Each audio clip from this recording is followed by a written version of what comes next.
What if you could travel back in time, not with a machine, but simply by standing in the right place on Earth?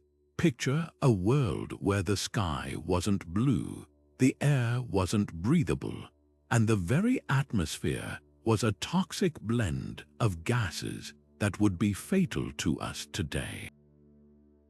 That world existed more than 2 billion years ago, and its story isn't lost, it's written in stone, waiting for us to decode it. All around our planet, there are places where the ground itself seems to speak, where every crack, every layer, every color holds a secret about how Earth became the living world we call home. These aren't just rocks, they're time capsules, geological diaries that have recorded the most dramatic transformation in our planet's history, the moment Earth learned to breathe. In this video, we're setting out on a journey to 22 of these extraordinary landscapes, places where the Earth whispers the story of its first air. From the sun-scorched deserts of Australia to the remote, wind-swept islands of Canada, each of these sites preserves clues not just about rock and mineral, but about the very air that once swirled above them. This is a detective story written across continents and billions of years, and you're about to become part of it. We'll walk together across terrains shaped by time, where ancient seas turned to stone, and where volcanic eruptions froze moments of atmospheric history in glass and ash. You'll see how cyanobacteria, tiny, unassuming organisms, changed everything by releasing oxygen, setting off a chain of events that led to the world we know. And you'll discover why these cracked landscapes are so much more than scenic wonders. They are archives holding answers to one of science's deepest mysteries. How did Earth's atmosphere come to be? So come with us, listen closely. The stones are speaking, and what they have to say will change how you see the sky above you. To truly appreciate these cracked landscapes that whisper Earth's ancient secrets, we first need to step back in time to a pivotal turning point, the Great Oxidation Event. Picture a world 2.4 billion years ago, a planet that would be utterly unrecognizable to us today. The sky might have carried a faint orange or even pinkish haze, the air thick with gases like methane, carbon dioxide, and ammonia. It was an atmosphere devoid of the one element we depend on most, free oxygen. For the primitive life forms thriving in the oceans, this was home. Anaerobic microbes, organisms that lived without oxygen and were actually poisoned by it, dominated the planet. Then something extraordinary happened. A humble, single-celled organism called cyanobacteria began to do something revolutionary. Using sunlight, water, and carbon dioxide, these tiny powerhouses started producing oxygen as a waste product through a process we now call photosynthesis. This was not an overnight change. For millions of years, the oxygen they produced didn't accumulate in the air. It was immediately soaked up by chemical reactions. Rusting iron dissolved in the oceans, which then sank to the seafloor to form the beautiful banded iron formations we find today. It was like pouring water into a giant, leaky bucket, but eventually the leaks plugged. The iron could absorb no more. The bucket began to fill, and oxygen started to flood into the oceans and finally the atmosphere. This was the Great Oxidation Event, a dramatic and irreversible shift in the very chemistry of our planet. The consequences were profound and, for most life at the time, catastrophic. For the anaerobic organisms, this new oxygen was a deadly poison. The event likely triggered the first mass extinction in Earth's history, wiping out vast swaths of life that couldn't adapt to this new, toxic environment. Yet, from this biological catastrophe, a new world was born. Oxygen, once a lethal pollutant, became the foundation for a new evolutionary path. It allowed for more efficient metabolic processes, eventually paving the way for complex multicellular life. It also led to the formation of the ozone layer, which began to shield the planet's surface from the sun's harmful ultraviolet radiation, making it possible for life to eventually venture onto land.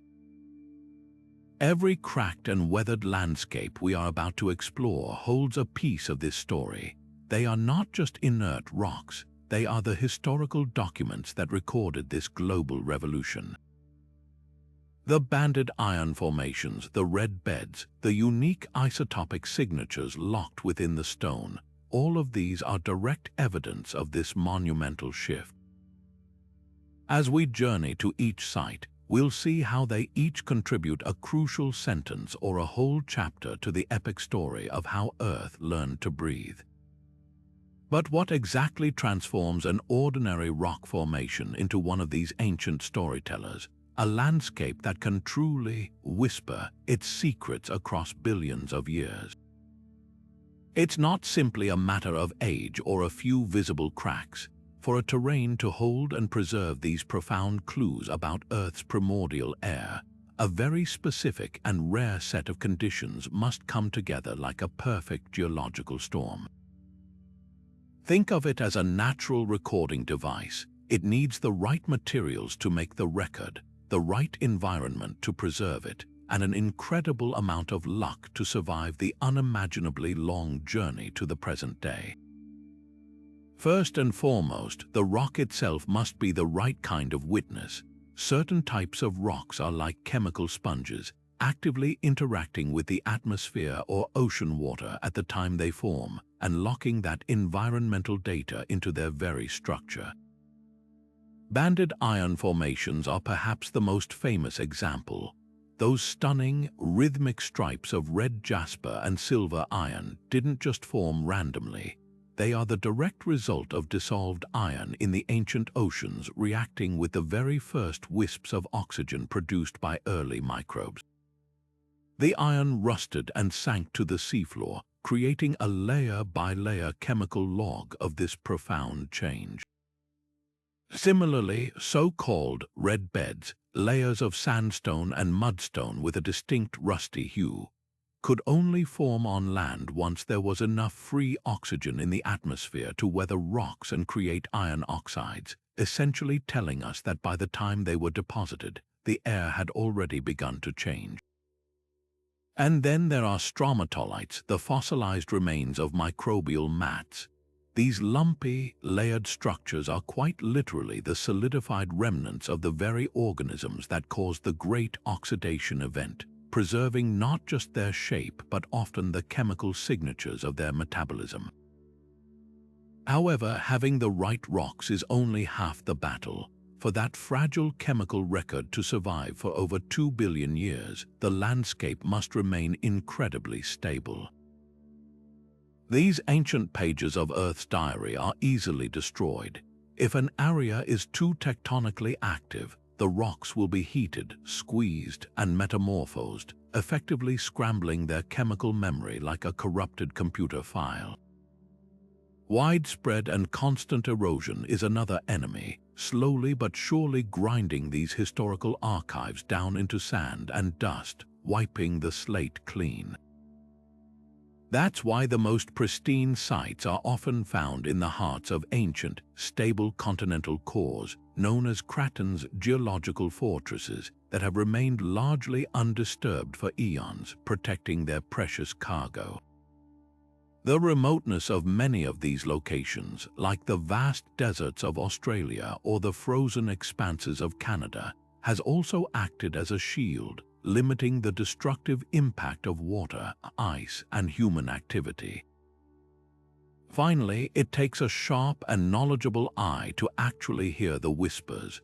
The evidence isn't always obvious to the casual observer. Scientists decode these messages using sophisticated tools, analyzing subtle variations in the isotopes of elements like sulfur, carbon, and iron. A specific ratio of sulfur isotopes in a rock, for instance, is a dead giveaway for an atmosphere with no ozone layer and very little oxygen. It's this combination of the right rocks, the right preservation, and the right decoding skills that allows a landscape to transcend being merely old and become a true portal to the past. This is why the 22 sites we are about to explore are so extraordinary. They are not just random cracks in the ground. They are rare, protected, and eloquent windows into a vanished world, each one offering a unique sentence in the ongoing story of our planet's first heir. Now, let's set our sights on the first of these ancient storytellers, a place where the scale of deep time becomes almost overwhelming. Welcome to the Hammersley Basin in the remote Pilbara region of Western Australia. This isn't just a dry, sun-baked landscape of red dirt and scrub. It's one of the most significant geological libraries on the face of our planet. What makes this place so extraordinary are its banded iron formations, and they are arguably the most beautiful and well-preserved examples found anywhere on Earth. These formations are not merely rocks, they are a breathtakingly detailed chemical ledger, a page-by-page account of a 250 million year period starting around 2.5 billion years ago, capturing the very crescendo of the Great Oxidation Event. To understand what you're seeing here, you have to picture the world as it was then. The ancient oceans were a completely different chemical soup, rich with dissolved iron that had seeped from hydrothermal vents on the seafloor. In this oxygen-free water, iron could remain dissolved and travel freely. But then, a new player entered the scene, oxygen, a waste product from those pioneering cyanobacteria. This was a chemical meeting that would change everything. When the two elements met, the iron instantly oxidized. It rusted, becoming insoluble and sinking in vast clouds to the bottom of the sea. This process didn't happen at a constant rate. It's believed to have been seasonal or perhaps even cyclical over much longer time frames. During periods of high biological activity, more oxygen was produced, leading to a thick layer of rusted iron settling on the seabed. In quieter times, a clearer layer of silica or chert would be deposited on top. This alternating process, repeated over millions of years, created the stunning rhythmic stripes of red, black, and silver that characterize these rocks today. The modern landscape of the Hammersley Basin is what allows us to read this incredible history book. This ancient seafloor has been lifted up and tilted by tectonic forces, and then meticulously carved open by millions of years of erosion.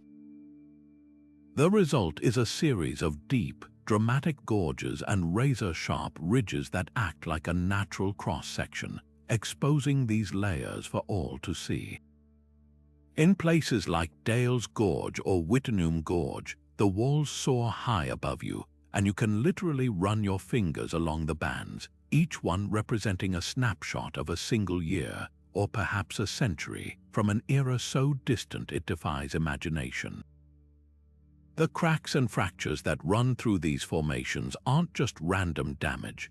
They are the stress marks of a continent slowly moving over eons, and they provide even more angles and views into the layered history within. For scientists, the Hammersley Basin is nothing short of a holy grail.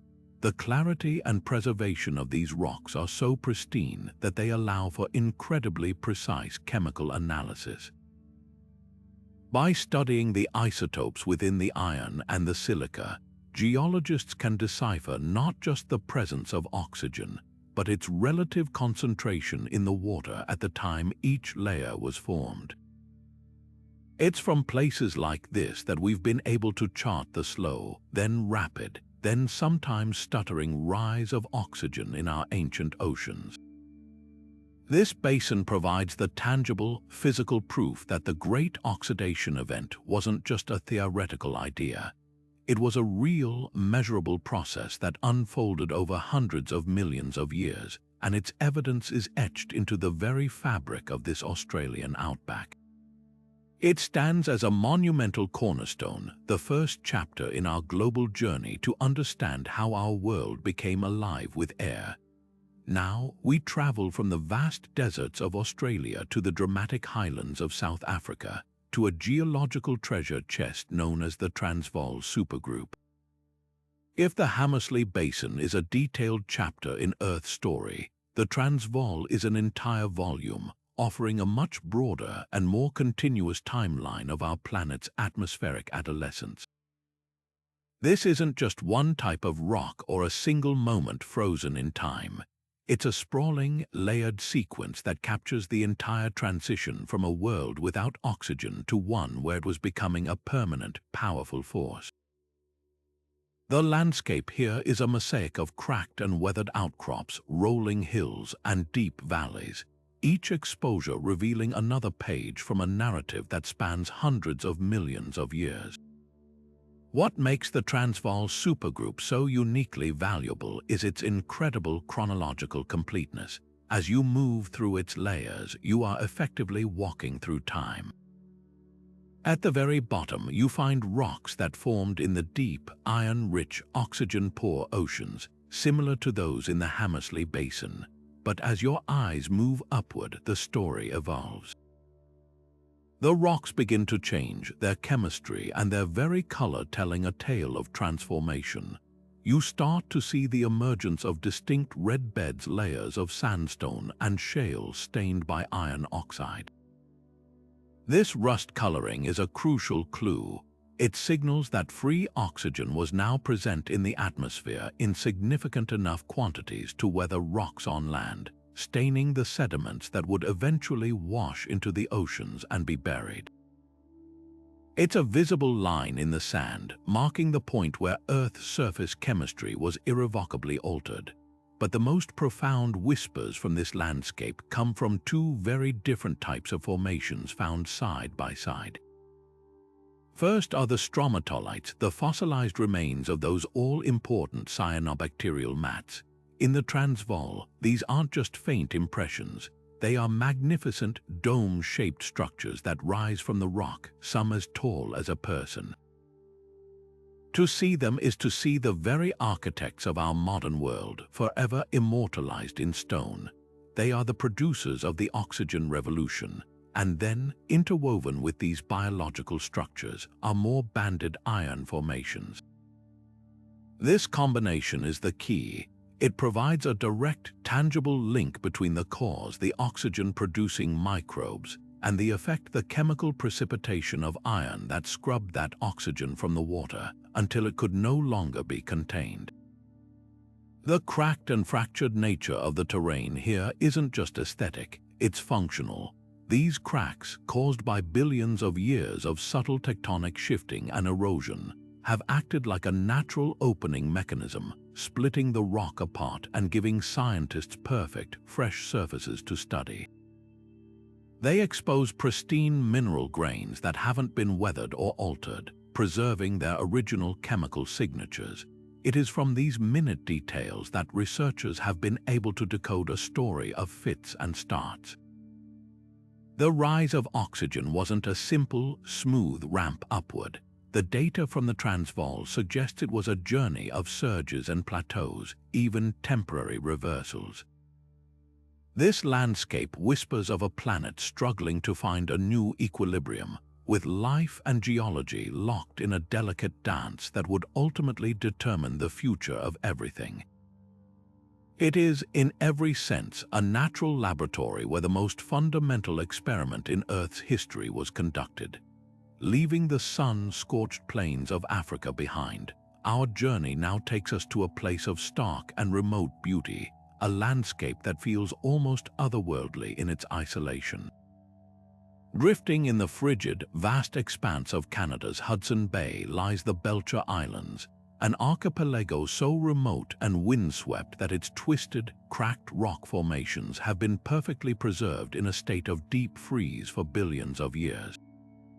This isn't a place of grand, towering cliffs, but rather a subtle, complex terrain where the secrets of Earth's early air are written in a language of peculiar shapes and mineral distortions. The story these islands tell is not one of a steady, peaceful transition, but of a planet caught in a violent, chemical tug of war. its atmosphere and oceans locked in a turbulent dance of creation and destruction. The most captivating whispers from this landscape come in the form of a bizarre and rare geological feature known as teepee structures. To the untrained eye, they might look like nothing more than unusual arches or wrinkles in the rock, but to a geologist, they are a direct snapshot of dramatic chemical warfare happening at the water's surface 2 billion years ago. These structures formed in unique sedimentary layers, likely in shallow, sun-drenched marine basins. Here, the newly abundant oxygen in the water was reacting vigorously with minerals like gypsum or with the decaying mats of microbes themselves. These reactions cause the crystals within the sediment to expand, much like water freezing and expanding in a crack in the pavement. But instead of ice, it was the force of oxidation itself that pushed the rock layers upward, buckling them into these characteristic arched tent-like forms. Each teepee is a frozen moment of pressure, a testament to a time when the chemistry of the oceans was so dynamic and potent that it could physically warp the stone beneath it. The profound value of the Belcher Islands lies in their incredible state of preservation. Their extreme remoteness has been their greatest guardian, shielded from the massive erosive forces of glaciers that scraped much of North America clean, and far from the tectonic turmoil that has folded and melted rocks elsewhere. The formations here have remained almost untouched. This exceptional preservation allows scientists to study these delicate teepee structures in minute detail, and what they've found is revolutionary. The chemical signatures locked within these arched layers reveal that oxygen levels in this era were not steadily climbing. Instead, they were fluctuating wildly, spiking dramatically, and then crashing down again. This paints a picture of a planet still struggling to achieve balance. It suggests that the cyanobacteria producing oxygen would bloom in massive numbers, only to essentially poison their own environment, causing a population collapse that allowed oxygen levels to plummet once more before the cycle could begin again. This landscape, therefore, whispers a more nuanced and chaotic chapter of the Great Oxidation Event. It wasn't a simple, triumphant rise of oxygen. It was a period of intense instability, a planetary system oscillating violently as it searched for a new equilibrium. The cracked and contorted rocks of the Belcher Islands are the physical record of that instability. They tell us that the path to a breathable world was not a straight line but a volatile series of chemical revolutions and reversals, each one recorded in the strained arches of these ancient teepees, standing as silent sentinels to a time when Earth's air was a turbulent and unpredictable force. Returning to the sun-baked heart of Australia, we journey now to a place that doesn't just whisper the story of Earth's first air, it shouts it from the rooftops of deep time. The Pilbara Kraton is more than just another geological site. It is a portal to the very dawn of our planet, a rugged, ancient landscape where the rocks are so old they seem to hum with the energy of creation itself. While the Hammersley Basin gave us a front-row seat to the Great Oxidation Event, the Pilbara Kraton catapults us back even further, to a staggering 3.5 billion years ago, to a world that existed a full billion years before oxygen began to transform everything. This is where we go to meet the cast of characters that set the stage for the entire drama, to understand the original alien atmosphere that life first emerged within. The terrain here is a breathtaking mosaic of time.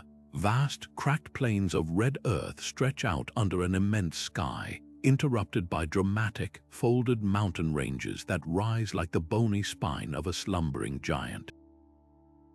These folds and fractures are not flaws, they are the very reason we can access this ancient history. Tectonic forces have pushed these incredibly old rocks to the surface, and eons of erosion have meticulously stripped away younger layers, exposing the primordial heart of the continent.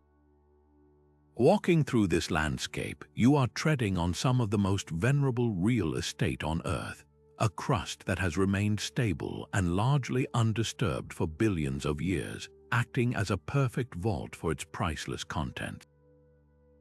Within this vault are two of the most extraordinary pieces of evidence ever discovered. The first comes from the ancient seafloor in the form of hydrothermal vent deposits known as black smokers. These fossilized vents are the remnants of underwater chimneys that once spewed superheated, mineral-rich water into the early oceans. They tell us that the planet's interior was fiercely active, constantly venting vast quantities of gases like carbon dioxide, methane, and hydrogen sulfide into the water and ultimately the air. This wasn't a gentle world, it was a volatile, geochemically dynamic cauldron, and these vents were a primary source of the atmospheric ingredients that would have been both toxic and nourishing to early life. But the most mind-bending evidence comes from a seemingly simple feature: tiny bubbles. Scattered throughout the Pilbara's volcanic rocks are magnificent formations called pillow lavas, which form when lava erupts underwater and instantly cools into bulbous, sac-like shapes. Trapped within the glassy rims of these pillows are microscopic bubbles, actual pockets of gas that were sealed in place the moment the molten rock met the ocean. These are not just impressions or chemical hints, they are literal time capsules containing minuscule samples of Earth's ancient atmosphere. When scientists carefully analyze the gases within these bubbles, they find a composition that would be utterly lethal to us today. It was an atmosphere dominated by carbon dioxide and methane, potent greenhouse gases that created a super-warmed planet under a faint young sun, with likely traces of nitrogen, water vapor, and hydrogen sulfide. The most striking absence is free oxygen. This was a world before breathable air, a suffocating, dense blanket that painted the sky in hues of orange and pink. This evidence from the Pilbara Kraton is absolutely fundamental because it provides the crucial before picture. We cannot truly appreciate the revolution of the Great Oxidation Event without understanding the strange and hostile world that preceded it. The Pilbara shows us the starting conditions, a planet whose atmosphere was built by geology, not biology. It was a world where the air was forged in the planet's fiery interior and belched out from volcanoes and vents, a world that was ripe and ready for a revolution. The stage was set here in these cracked and ancient rocks for a tiny, unassuming microbe to eventually step into the spotlight and change the entire course of planetary history. Venturing back into the heart of South Africa, we find ourselves in a landscape that feels less like a place and more like a preserved moment of creation. The Barberton Greenstone Belt, also known as the Maconjwa Mountains, is a rugged, crumpled terrain of dramatic ridges and deep valleys, a place where the Earth's crust has been folded and cracked open to reveal its most primordial secrets. This isn't just old. At 3.2 billion years, this is a window into the Archean Eon, a period so distant it represents over 2/3 of our planet's entire history. If the Pilbara Kraton showed us the stage before the oxygen revolution, Barberton lets us witness the very first actors, the earliest life forms, taking their places under the eerie glow of an alien sky. The atmosphere this life encountered was a world apart from our own. The rocks here, particularly the volcanic ones, hold a specific and telling chemical signature locked within their sulfur isotopes. In our modern, oxygen-rich world, ultraviolet radiation is filtered out by the ozone layer, allowing sulfur isotopes to mix in a relatively predictable way. But in Barberton's time, there was no protective ozone shield. The sun's harsh UV rays beat down directly on the planet's surface, initiating photochemical reactions in the atmosphere that created a specific and unusual imbalance in the isotopes of sulfur that eventually settled onto the land and sea. This unique isotopic fingerprint, found abundantly in Barberton's rocks, is one of the strongest pieces of evidence we have for an anoxic world, a planet where free oxygen was not just rare but virtually non-existent. But the story doesn't end with what was missing from the air. Barberton is also famous for something it contains in abundance, some of the oldest, most compelling evidence for early life on Earth. Woven within its jumbled layers of volcanic and sedimentary rock are structures called stromatolites. These are not fossils of individual organisms, but rather the fossilized remnants of entire microbial communities, mats of cyanobacteria that grew layer upon layer, slowly building up into domed or columnar shapes in shallow, sunlit waters. Finding these in rocks this ancient is revolutionary. It tells us that life had not only emerged but had already become a significant geological force, actively building structures and, most critically, beginning to experiment with photosynthesis. They were the quiet pioneers, poised to unleash a change that would eventually consume the entire planet. The deep fractures and folds that give this landscape its character are precisely what make it such an invaluable scientific resource. Unlike many ancient terrains that have been baked and deformed by immense tectonic pressure over time, much of the Barberton Greenstone belt has been spared the worst of this metamorphic heat. This means the rocks have avoided being chemically reset. Their original mineralogy and, most importantly, their delicate isotopic signatures have been preserved with astonishing fidelity.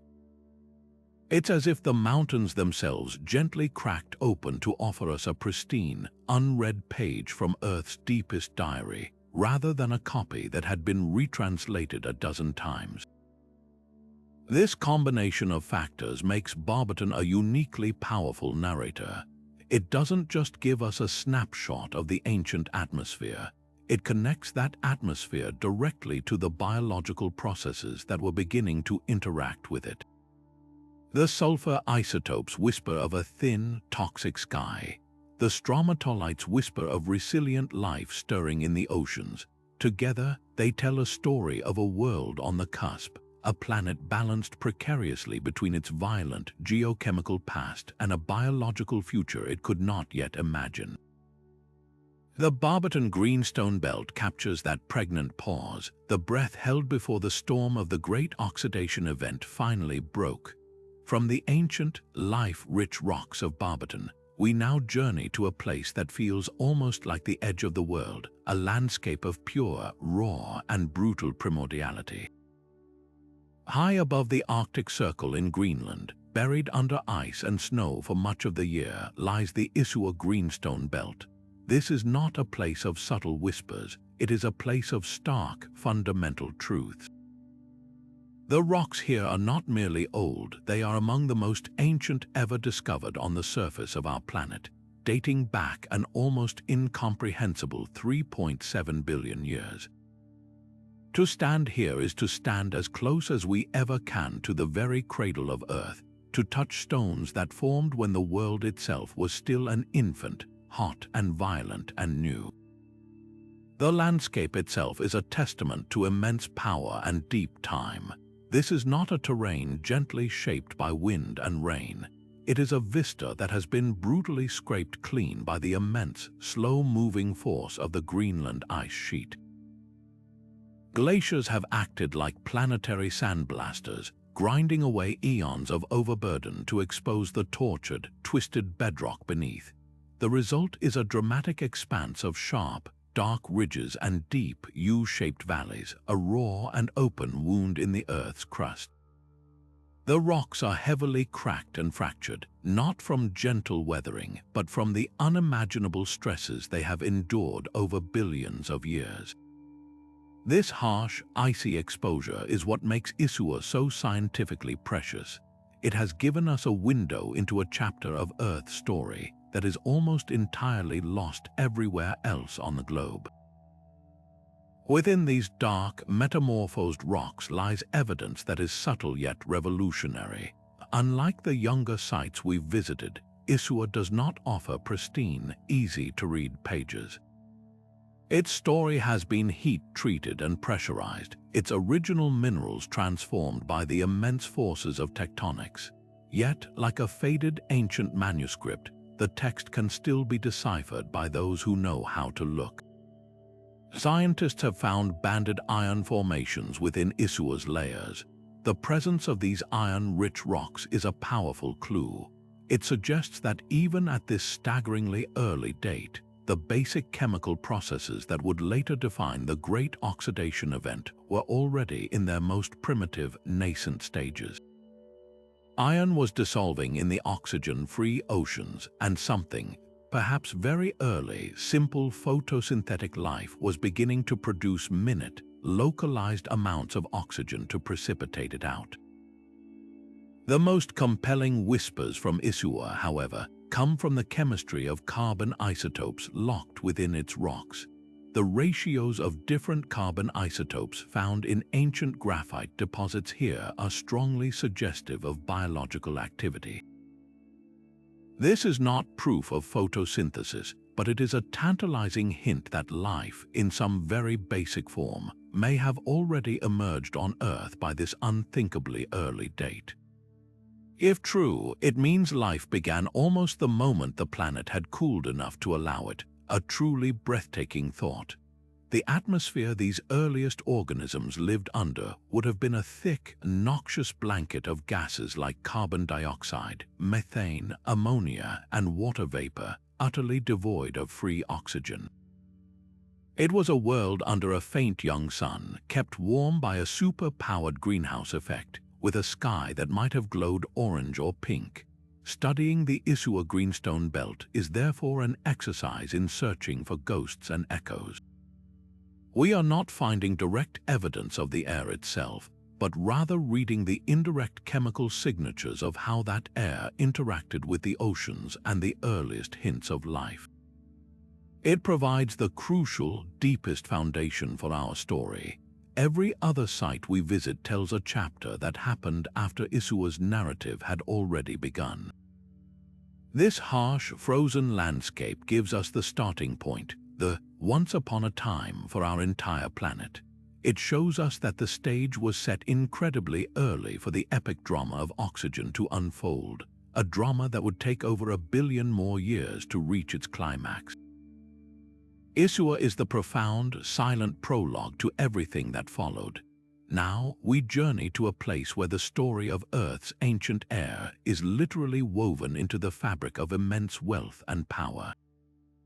The Whitewater-Sran Basin in South Africa is famously known as the birthplace of the modern gold rush, a region that has yielded over 40% of all the gold ever mined by humanity. But beneath the glittering allure of this precious metal lies an even more profound treasure, a meticulously preserved record of our planet's atmosphere from 2.9 billion years ago. The very same geological forces that concentrated unimaginable riches into these rocks also acted as a perfect natural vault, sealing within them chemical clues about an alien world that existed long before complex life ever walked the land. To understand the secret this landscape holds, you have to look past the gold and focus on a far more surprising mineral, uranium. Scattered throughout the basin's cracked and weathered conglomerate rocks, those coarse, pebble-filled layers that often act as natural traps for heavy minerals are significant deposits of uraninite and pyrite. This combination is geologically bizarre and incredibly telling. In our modern, oxygen-rich world, these minerals are highly unstable. Uraninite, in particular, dissolves easily in the presence of free oxygen and flowing water. It simply cannot survive at the surface for long. The fact that we find it here in vast, concentrated quantities is a smoking gun. It is direct physical proof that the atmosphere and surface waters of 2.9 billion years ago contained little to no free oxygen. These uranium-rich conglomerates could only have formed and then survived intact in a world where the air was still a thick, chemically reducing blanket of gases. The landscape itself tells the tale of this preservation. The Whitewater-Sran Basin is not a site of dramatic, towering mountains, but rather a vast, eroded bowl of layered rock. Over eons, the forces of weathering have carved deep cliffs and exposed sprawling outcrops, acting like a natural archivist carefully opening a billion-year-old book. These erosional patterns reveal the intricate layers of sediment that were once deposited by ancient river systems flowing into a massive inland sea. The gold and uranium, being incredibly dense, were carried by these rivers and then settled out in quiet areas, forming the rich conglomerate beds. The critical point is that after they were buried, they were never exposed to an oxidizing environment again until humans arrived with their picks and shovels. The overlying layers of rock and the unique tectonic history of the basin created a perfect, sealed time capsule. This creates a profound and somewhat ironic connection. The very gold that drove human ambition and industry is itself a direct product of an atmosphere that would have been instantly fatal to us. The Whitewater-Sran landscape whispers a story of how planetary chemistry dictates not just the possibility of life, but the very distribution of Earth's mineral wealth. The absence of oxygen allowed certain minerals to remain stable and accumulate in ways that became impossible later in geological history. It's a powerful testament to the idea that the air we breathe is not just a life-giving force. It is a fundamental chemical engine that has shaped the planet's resources from its very core to its surface, leaving a legacy of both scientific wonder and tangible treasure buried in the cracked and golden rocks of South Africa.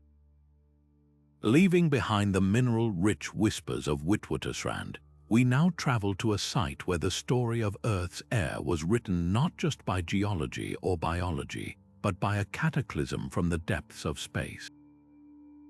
In the modern landscape of Ontario, Canada, lies a geological feature so vast that for centuries few recognized it for what it truly was, the deeply eroded remnant of one of the largest and most violent meteorite impacts in our planet's history. The Sudbury Basin is a sprawling, oval-shaped geological structure, a 60-kilometer-long scar that testifies to a moment of unimaginable destruction 1.8 billion years ago. This isn't just a crater, it's a unique chemical laboratory where the very rocks were instantly transformed by a force of cosmic power, freezing a snapshot of our atmosphere in a single, terrifying instant. To understand the event that created this basin is to witness a planetary trauma. The asteroid or comet that struck here was likely over 10 kilometers in diameter, slamming into the Earth at a speed of tens of kilometers per second. The energy released in that collision was beyond comprehension, millions of times more powerful than the most potent nuclear weapon ever detonated. The immediate effect was the near-instantaneous vaporization of both the impactor and a colossal volume of the Earth's own crust. In a flash, solid rock was turned into a superheated plasma, launching a titanic fireball into the sky that would have been visible from anywhere on the planet. The shockwaves radiated outward, liquefying and fracturing the bedrock for hundreds of kilometers in every direction, creating the vast, shocked and melted formations we see today. The ground itself would have rippled like water, and the fractures that now web through the Sudbury rocks are the healed remains of that planetary scale shattering. It is from this chaos that Sudbury's most precious atmospheric secrets emerge. The vaporized rock from the impactor and the Earth's crust didn't just disappear. It was ejected high into the atmosphere, forming a globe-encircling cloud of incandescent dust and gas. This cloud was a roiling chemical reactor. Within it, the intense heat and pressure forced elements to combine in new and unusual ways, creating strange minerals and compounds not commonly found elsewhere. More importantly, this vapor plume was rich in volatile gases elements like sulfur, carbon dioxide, and water vapor that were suddenly and violently liberated from their rocky prisons. As this hot, chemically aggressive cloud mixed with the existing atmosphere, it initiated a frenzy of reactions, altering the composition and chemistry of the air on a global scale, if only for a relatively short period. The evidence for this is locked within the basin's unique igneous rocks, particularly a formation known as the Sudbury Igneous Complex. This is not a normal volcanic rock. It is an impact melt, a seething lake of rock that was melted in place by the heat of the collision and then slowly cooled over centuries. As it cooled, it trapped within its crystals minute chemical clues about the gases present during that turbulent time. Scientists analyzing these rocks have found anomalous ratios of sulfur isotopes, suggesting that the impact vaporized vast quantities of sulfur-bearing minerals, potentially injecting so much sulfur dioxide into the upper atmosphere that it could have triggered a global cooling event, an impact winter that may have lasted for decades. This would have been a sudden, dramatic shock to the climate system and the life existing at the time, a stark reminder that the evolution of our atmosphere has not been a smooth, predictable process. This is the profound whisper of the Sudbury Basin. It tells us that the story of Earth's air is not a closed planetary narrative. It is a tale that is open to interstellar influences, to random and violent interventions from the cosmos. While the slow, steady processes of microbial photosynthesis and plate tectonics were the dominant authors of our atmospheric history, Sudbury stands as a monumental chapter written by a celestial guest. It reveals that our planet's journey to becoming a living world was also shaped by moments of extreme chaos, events that could reset the clock or dramatically alter the course of evolution. The fractured and melted rocks of Sudbury are a permanent monument to the idea that our atmosphere, and by extension the life it supports, exists within a solar system that is still dynamic and occasionally violent. Nestled deep within the colossal expanse of the Hammersley Basin, Dale's Gorge carves a breathtaking scar into the Australian outback, a place where the epic story of the Great Oxidation Event is written in stone with a clarity and precision found nowhere else on Earth. While the broader basin provides the overarching narrative, Dale's Gorge offers the most intimate and detailed chapter, a place where you can literally reach out and touch the individual lines of this ancient text. The experience of standing at the base of its towering, multicolored walls is nothing short of humbling. You are surrounded by cliffs that soar dozens of meters high, each one a monumental page from a diary that is 2.5 billion years old. The sheer scale and preservation of the banded iron formations here are what make this site a pilgrimage for geologists and a cathedral of deep time for anyone who visits. What makes these formations so extraordinary is their stunningly rhythmic, almost artistic layering. You see alternating bands of deep, blood-red jasper, a form of silica rich in iron oxide, and shimmering, metallic gray hematite, a primary iron ore. This isn't a random pattern, it is a systematic, repeating cycle captured in stone. For a long time, scientists believed each couplet of red and gray might represent an annual deposit, much like the rings of a tree. A season of high biological activity from cyanobacteria would produce a pulse of oxygen, causing iron to oxidize and sink, creating a thick, rusty red layer. This would be followed by a quieter period, perhaps a season with less sunlight or microbial activity, where clearer silica would gently settle on the seafloor, forming a thinner, paler layer. The sheer number of these layers, repeating over and over again across the vast thickness of the rock, tells us this process was not a single event but a persistent, rhythmic heartbeat of a changing planet. However, the true story is likely even more complex and fascinating than a simple annual cycle.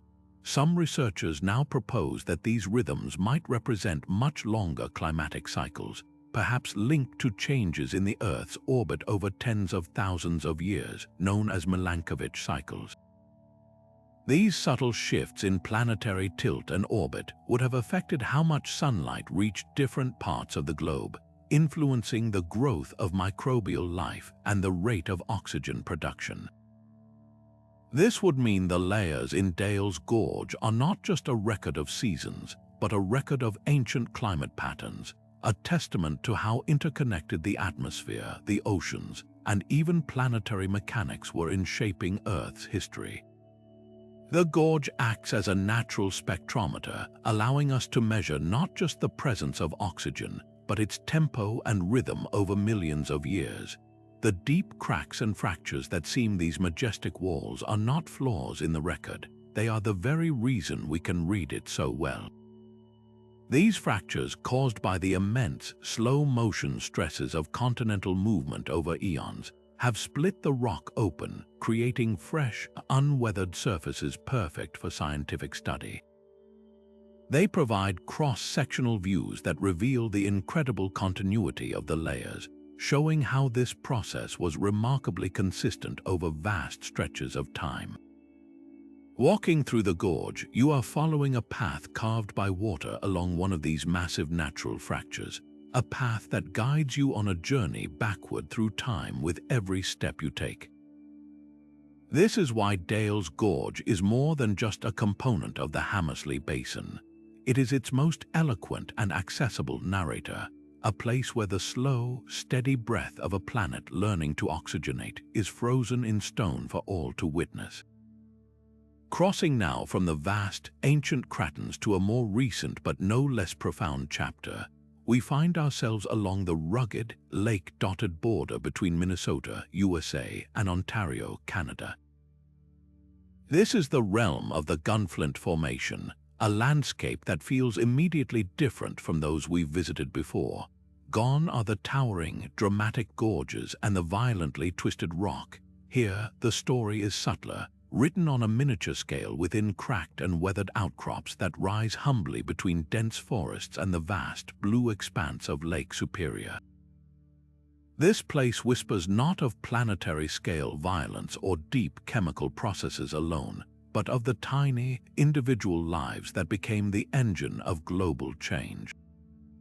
At 1.9 billion years old, the Gunflint Formation captures a world that had already been irrevocably altered by oxygen, a world where life was beginning to explore the new ecological niches its own waste product had created.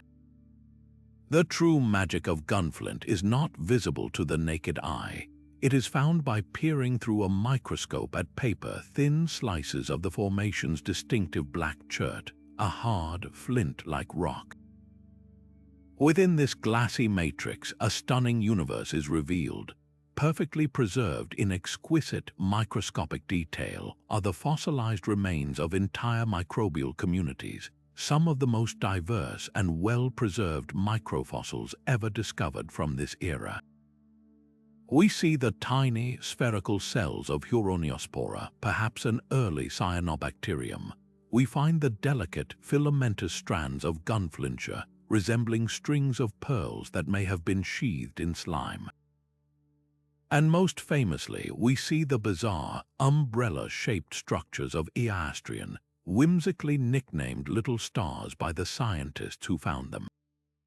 These are not just abstract shapes, they are the petrified bodies of organisms that lived, died, and were instantly entombed in silica-rich sediments, their cellular structures frozen in time for eternity. This incredible preservation acts as a direct window into a pivotal biological moment. The Great Oxidation Event was well underway by this time, but the world was still a far cry from the oxygen-rich environment of today. The gunflint organisms were pioneers in this new, transitional world. Many of them were almost certainly oxygen-producing cyanobacteria, the direct descendants of the revolutionaries that started it all. But the diversity here suggests something more.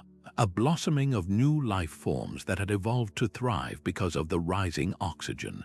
Some microbes may have been consumers, using oxygen to metabolize organic material in a more efficient way, a process called aerobic respiration. Others might have been scavengers or even predators. The gunflint chert preserves a snapshot of the world's first complex ecosystems, a microbial world that was becoming more sophisticated and interconnected as it learned to harness the power of this new, reactive gas. The landscape itself, with its eroded ridges and countless inland lakes, provides the perfect context for this story. 1.9 billion years ago, this was not a deep ocean but a shallow, sun-drenched continental shoreline, perhaps a tranquil lagoon or a muddy tidal flat. It was the perfect environment for these microbial mats to flourish, much like modern stromatolites in places like Shark Bay, Australia. When they died, they fell into the silica-rich waters, and that silica, which may have been released from nearby volcanic activity, acted as a fantastic natural preservative, petrifying them in stunning detail. The cracks and weathering patterns we see in the outcrops today are the result of billions of years of ice, water, and wind slowly scraping back the overlying layers to expose this priceless biological artwork. This is why the whisper of the Gunflint Formation is so uniquely powerful. It connects the grand, impersonal scale of atmospheric change directly to the tiny, individual organisms that drove it. We are not just looking at chemical signals or abstract layers of rust. We are looking at the actual fossils of the creatures responsible. It makes the story tangible and deeply personal. These were living, breathing entities, though their breathing was very different from our own, that collectively transformed a planet. Their metabolic innovation, locked within their microscopic cells, created the air we breathe and set the stage for every complex life form that would follow. The cracked and lake-strewn terrain of the Gunflint doesn't just tell us about a change in atmospheric chemistry. It introduces us to the ancestors of our entire living world, forever immortalized in stone. After the dramatic upheavals of the Great Oxidation Event and the flourishing of complex microbial life in places like Gunflint, one might expect Earth's story to be one of relentless, accelerating change. But our journey now takes us to a chapter that defies that expectation entirely, a period so uneventful that scientists have nicknamed it, with a hint of affectionate irony, the Boring Billion. We travel to the vast, sun-scorched expanse of Australia's Northern Territory, to the sprawling, seemingly endless plains of the MacArthur Basin. This is a landscape that feels different from the dramatic gorges and twisted outcrops we've seen before. Here, the land is flat, a cracked and fractured expanse that stretches to the horizon under an immense, empty sky. The whispers here are not of revolution or catastrophe, but of profound stability, of a planet that settled into a comfortable rut and stayed there for what feels like an unimaginable length of time over 1 billion years. The rocks of the MacArthur Basin are the meticulous keepers of this story of stagnation. They are not the vibrant banded iron formations of a world in flux, nor the fossil-rich cherts of biological innovation. Instead, they are thick, monotonous sequences of mudstone and shale, often dark and organic-rich, interspersed with layers of sulfate minerals like gypsum and anhydrite. To the untrained eye, they might seem unremarkable, a repetitive geological record of quiet seabeds and sluggish rivers. But to a geologist, these layers are screaming a very specific story about the atmosphere above them. The presence of these sulfate minerals is a crucial clue. Sulfate can only form in the presence of some free oxygen in the atmosphere, as oxygen is needed to oxidize sulfur gases from volcanoes into sulfate that can then dissolve in seawater and precipitate out. This tells us that oxygen was indeed present, but the types of minerals and their abundance suggest it was present at only a fraction of today's levels, perhaps just 1 or 2% of the modern atmosphere. Simultaneously, the abundant, perfectly preserved organic matter in the black shales tells the other half of the story. In a world with plentiful oxygen, this organic material, the remains of dead microbes and algae, would have been quickly broken down and consumed by oxygen using bacteria through aerobic respiration. The fact that so much of it escaped consumption and was buried intact points to a world where oxygen was still in desperately short supply in the deep oceans and seafloor sediments.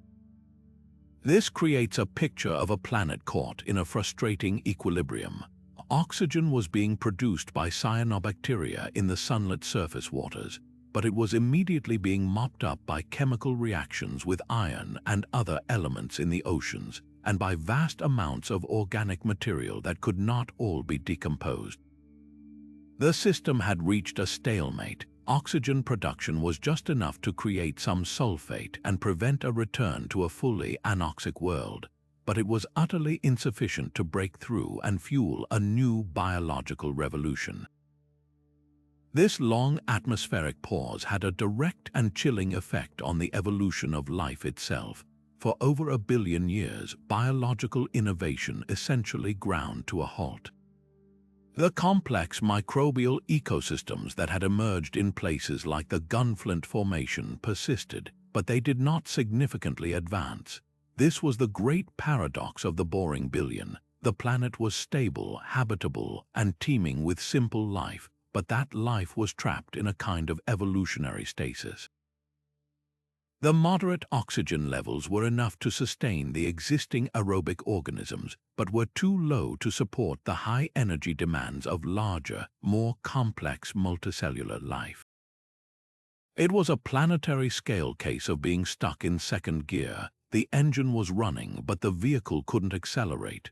The flat, layered rocks of the MacArthur Basin are the ultimate testament to this era of patience. Their sheer, monotonous thickness, representing millions upon millions of years of nearly identical deposition, is a physical manifestation of time passing without major event. They whisper a crucial lesson about planetary evolution, that progress is not inevitable, and that stability, while comfortable, can sometimes be the greatest barrier to transformative change. This landscape reminds us that the path to a complex, oxygen-rich world was not a foregone conclusion, but a precarious balance that could have easily persisted indefinitely. While the MacArthur Basin tells a story of 1 billion years of atmospheric stagnation, our next destination reveals a moment of pure, unadulterated chaos that violently interrupted the slow march of geological time. We travel now to the very heart of South Africa, to a geological structure so vast that for centuries its true nature was hidden in plain sight, mistaken for nothing more than a picturesque range of rolling hills. This is the Vredefort Dome, the undisputed champion of impact craters on our planet. It is not merely a crater, it is the deeply eroded, 2-billion-year-old scar of the most powerful asteroid impact Earth has ever witnessed, an event of such cataclysmic force that it literally shattered the continental crust and, in doing so, created a unique and priceless time capsule of our ancient era. To comprehend the scale of the Vredefort event is to grapple with forces that defy human imagination. The asteroid that struck here was not a mere pebble from space. Estimates suggest it was larger than Table Mountain, perhaps 25 kilometers across, traveling at a speed of over 70,000 kilometers per hour. The energy released upon impact was greater than that of the largest thermonuclear weapon ever detonated, multiplied by many millions. In a single, blinding instant, an area hundreds of kilometers wide was transformed into a hellscape of unimaginable violence. The shockwave radiated outward, not just through the air but through the very bedrock, liquefying rock, flipping entire geological layers upside down, and creating a ring of mountains that would have been taller than the Himalayas in the immediate aftermath. The fractured and twisted rock formations we see today, with their dizzying contortions and glassy veins, are the healed remains of this planetary trauma, the geological equivalent of a permanent scream frozen in stone. It is within this chaos that Rutherford's most precious secret lies. The instantaneous vaporization of both the asteroid and a colossal volume of the Earth's crust created a superheated cloud of plasma, a roiling mixture of vaporized rock and gas that expanded into the atmosphere at phenomenal speed.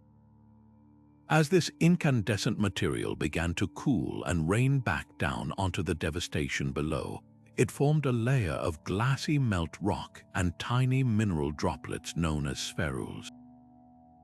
And within this rapidly cooling glass, a miraculous capture occurred. Microscopic bubbles were trapped, each one a perfect, sealed prison for a minuscule sample of the atmosphere as it existed at that exact moment 2 billion years ago. These are not inferences or chemical hints. They are literal, physical samples of ancient air, snatched from the sky in a flash and preserved for eternity. Scientists analyzing these tiny, glass-encased bubbles have decoded their contents, and the story they tell is of a world still in the grips of that long, boring billion. The air at the time of the impact was profoundly different from our own. It contained significantly higher levels of carbon dioxide and methane, powerful greenhouse gases that were still doing the heavy lifting to keep the planet warm under a fainter sun. Most critically, the level of free oxygen was still only a fraction of what it is today, perhaps only 1 to 2% of our modern atmosphere. This direct measurement confirms what the rocks of the MacArthur Basin had already hinted at, that for an astonishingly long period, Earth's atmosphere was stuck in a stable, low oxygen equilibrium, a state that the Rutherford impactor violently disrupted for a short, terrifying moment. The profound whisper of the Rutherford Dome is therefore one of punctuation.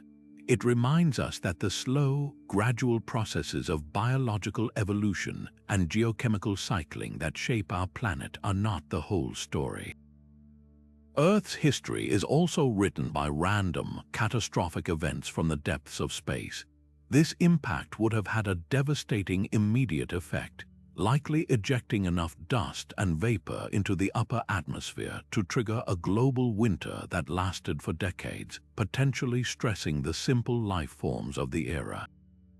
But in the long run, it may have also stirred the pot, perhaps by disrupting ocean chemistry or releasing nutrients locked deep in the crust.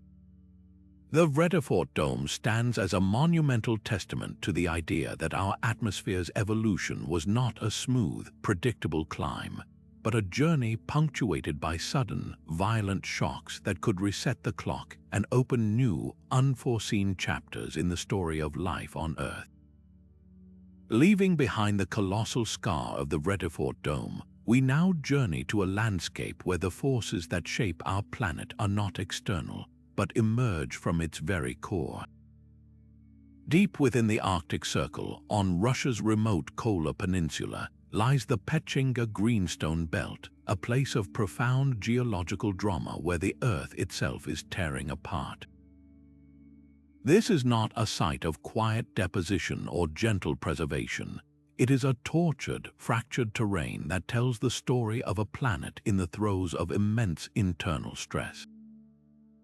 Formed around 2 billion years ago, this belt captures a world caught between two powerful realities: the relentless biological push for an oxygenated future and the stubborn geological reality of a planet still violently venting its primordial heart. The story of Petchenga begins with a rift, a colossal tear in the Earth's crust where tectonic forces were actively pulling a continent apart.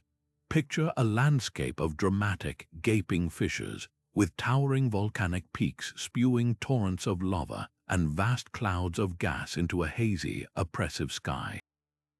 Deep beneath the surface, magma chambers churned, feeding these eruptions and baking the surrounding rock. This was not a stable, quiet seafloor. It was a dynamic, hellish frontier where new oceanic crust was being born. The rocks formed here are a chaotic mixture of pillowed lava flows that erupted underwater, thick layers of volcanic ash that settled from the air, and sedimentary layers that accumulated in the deepening rift valley itself. This violent birth is forever etched into the rock, which is now intensely folded, cracked, and contorted from the immense pressures it endured. It is within this tectonic crucible that the atmosphere's story is locked. The volcanic gases erupting from the Pechenga Rift were a direct pipeline to the planet's interior, releasing a primordial cocktail that had dominated Earth's air since its formation.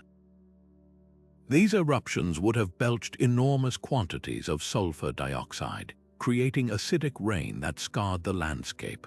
They released vast plumes of carbon dioxide and methane, powerful greenhouse gases that maintained a warm global temperature despite the faint young sun.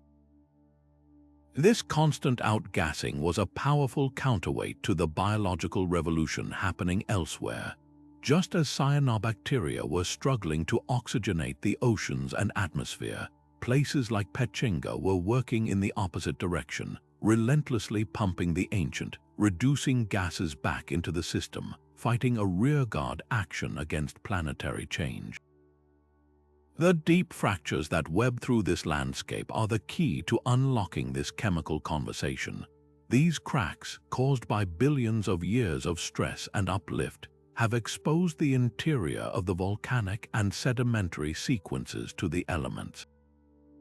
This exposure allows scientists to study the minerals within, which act as chemical recorders.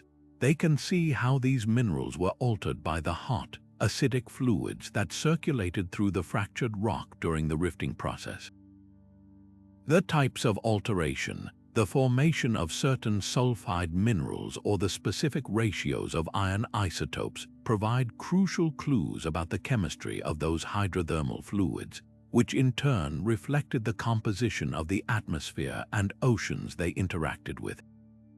It's a complex chain of evidence, but it reveals a world where oxygen was still largely absent from deep waters, allowing minerals to form that would be instantly unstable in our modern world.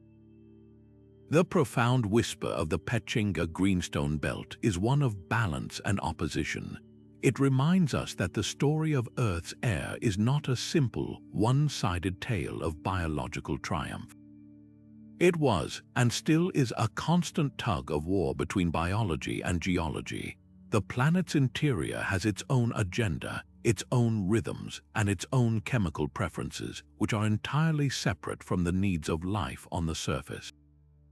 For billions of years, volcanoes have been the dominant influence on atmospheric composition, and even as life learned to manipulate that composition, it had to work against this powerful geothermal current.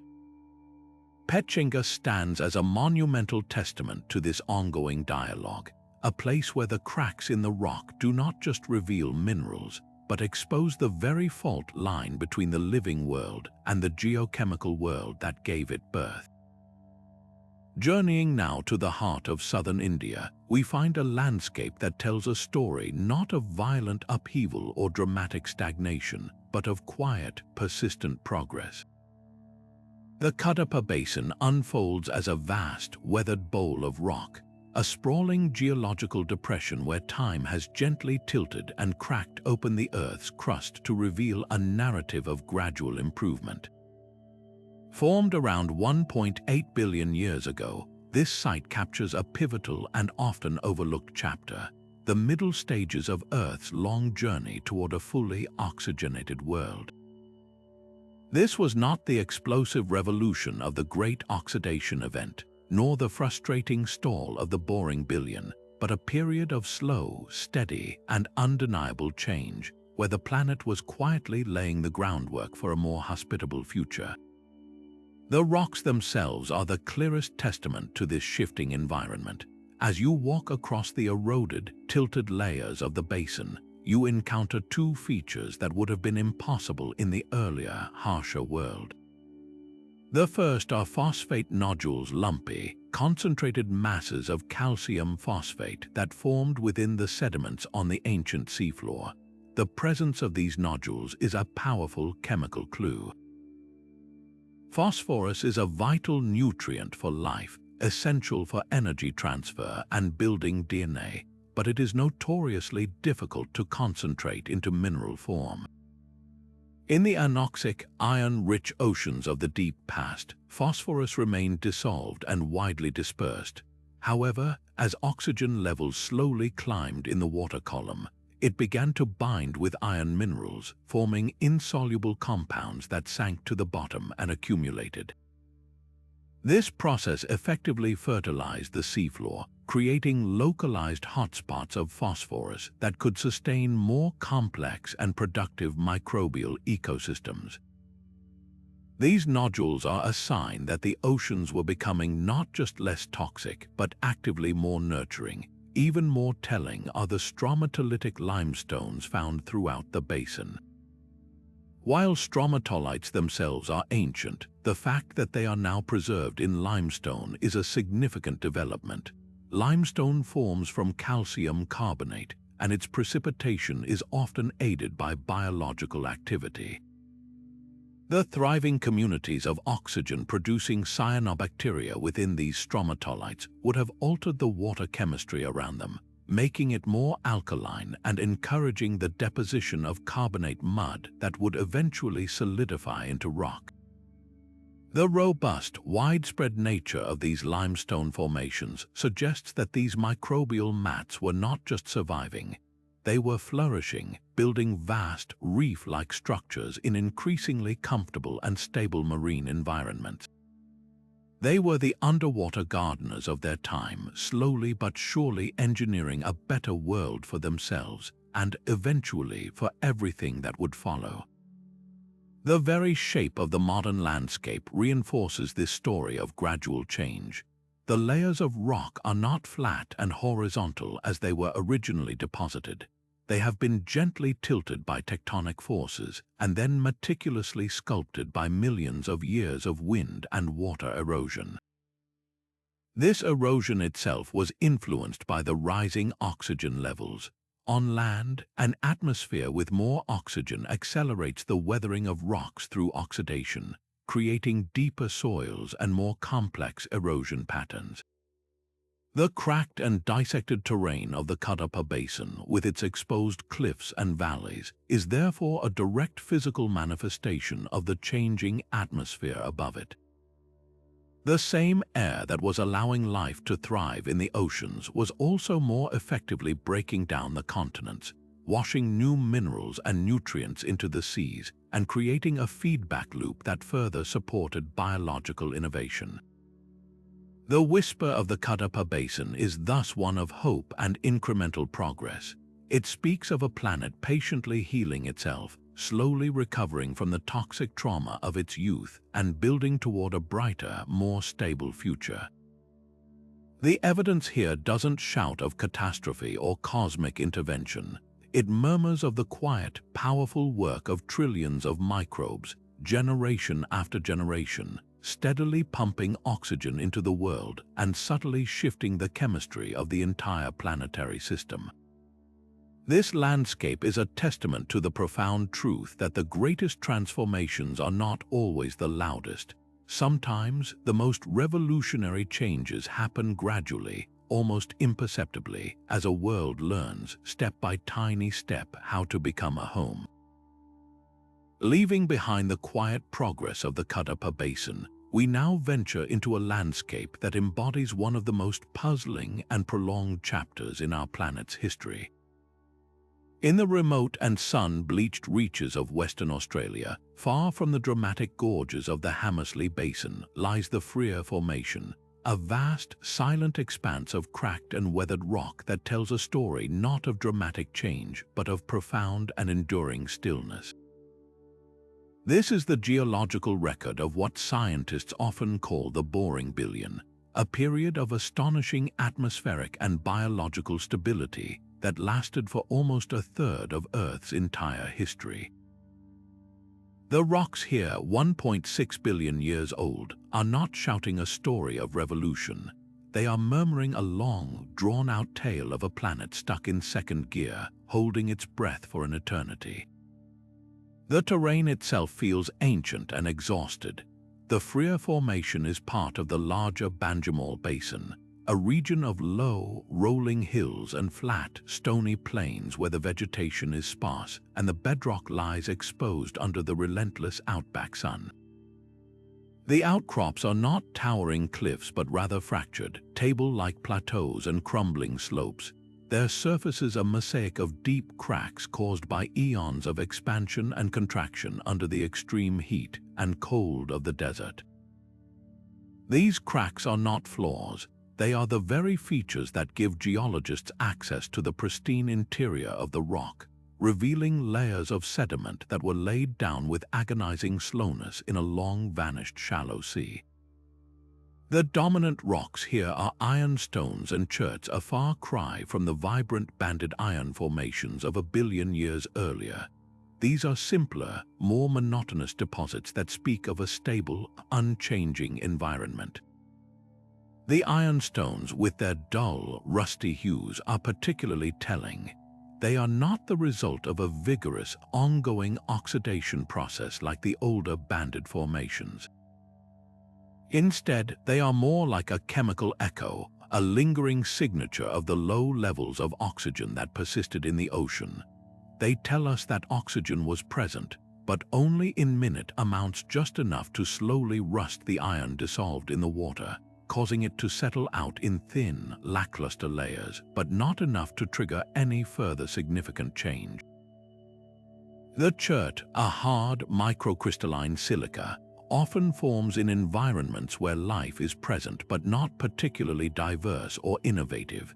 It acts as a superb preservative, but in the Freer Formation, it has preserved little more than the faintest traces of the microbial mats that once covered these ancient seafloors. This chemical stagnation had a profound and chilling effect on the evolution of life. For the simple cyanobacteria and other microbes living in these seas, the world of the Freer Formation was comfortable but offered no incentive for change. The low oxygen levels were sufficient to sustain their basic aerobic metabolism, but were utterly inadequate to fuel the high energy demands of larger, more complex multicellular organisms. It was a world caught in a frustrating equilibrium, a planetary scale trap where the biological engines producing oxygen were perfectly balanced by the chemical and geological processes that consumed it. The system had found a stable, if stifling, balance. Life was not struggling to survive. It was simply persisting, generation after identical generation, for hundreds of millions of years. The sheer, monotonous thickness of the sedimentary layers in the Freer Formation is the ultimate physical expression of this era. Each meter of rock represents millennia of nearly identical deposition, a testament to time passing without event, without drama, and without progress. The whisper of the Freer Formation is therefore a lesson in patience and perspective. In a narrative often dominated by violent impacts and revolutionary biological breakthroughs, this landscape reminds us that planetary evolution is not a constant march forward. Sometimes the most dominant force is inertia. The barren, fractured outcrops stand as a monument to a billion years of waiting, a crucial, if uneventful, interlude that reminds us the path to our modern world was never guaranteed. It was a precarious balance that had to be maintained until, finally, a new and more powerful force would arrive to break the deadlock and set the planet back on its path toward a breathable future. Leaving behind the vast, monotonous plains that chronicled Earth's billion-year pause, our journey now takes us to a landscape of dramatic verticality, a place where the planet's hidden depths have been thrust violently toward the sky. In the rugged, high-altitude heart of Colorado, the Uncompahgre uplift is not a gentle basin or a weathered plain, but a colossal geological monument to the immense power of tectonic collision. This is a place where the very bones of the continent have been fractured, folded, and hoisted high above the surrounding terrain, creating a natural museum where some of North America's most ancient rocks are displayed for all to see. These formations, dating back over 1.7 billion years, have not only survived the ages but have been perfectly positioned by geological forces to tell their story, offering a unique and powerful record of an atmosphere caught between two worlds. The story of the Uncompahgre begins with a cataclysm of unimaginable force, a continental collision that occurred long before the dinosaurs, before even the supercontinent of Pangaea. This was the formation of the supercontinent Nuna, a global tectonic event where land masses slammed together with enough energy to crumple the Earth's crust like paper. The rocks that were once buried deep beneath a quiet seafloor were caught in this vice, subjected to immense heat and pressure that metamorphosed them, baking their original minerals into new, resilient forms like quartzite and slate. This process of metamorphism could have easily scrambled their chemical memory, but in the case of the Uncompahgre, it had a paradoxical effect. While it changed the rock's texture and appearance, it also effectively sealed it, creating an incredibly durable capsule that protected the original sedimentary layers and their precious isotopic signatures from being erased by later erosion or weathering. The incredible cracks and fractures that seam these mountains are the scars of this tectonic ordeal, the visible evidence of the titanic stresses that shaped them. It is within these metamorphosed sediments that scientists have found a cryptic but invaluable atmospheric record. By meticulously analyzing the stable isotopes of elements like carbon and sulfur trapped within the mineral grains, researchers can decode the chemical conditions of the ancient ocean in which these sediments were originally deposited. The ratios of these isotopes act as a delicate chemical fingerprint, highly sensitive to the amount of oxygen present in the water and air. What the Uncompahgre rocks reveal is a world of frustrating inconsistency. The data does not show a smooth, steady climb in oxygen levels, nor does it show the prolonged stagnation of the boring billion that followed.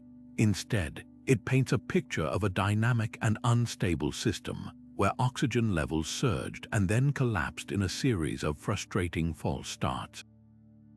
This was a planet struggling to find a new equilibrium, with the biological production of oxygen constantly battling against powerful chemical sinks that voraciously consumed it, preventing it from accumulating permanently.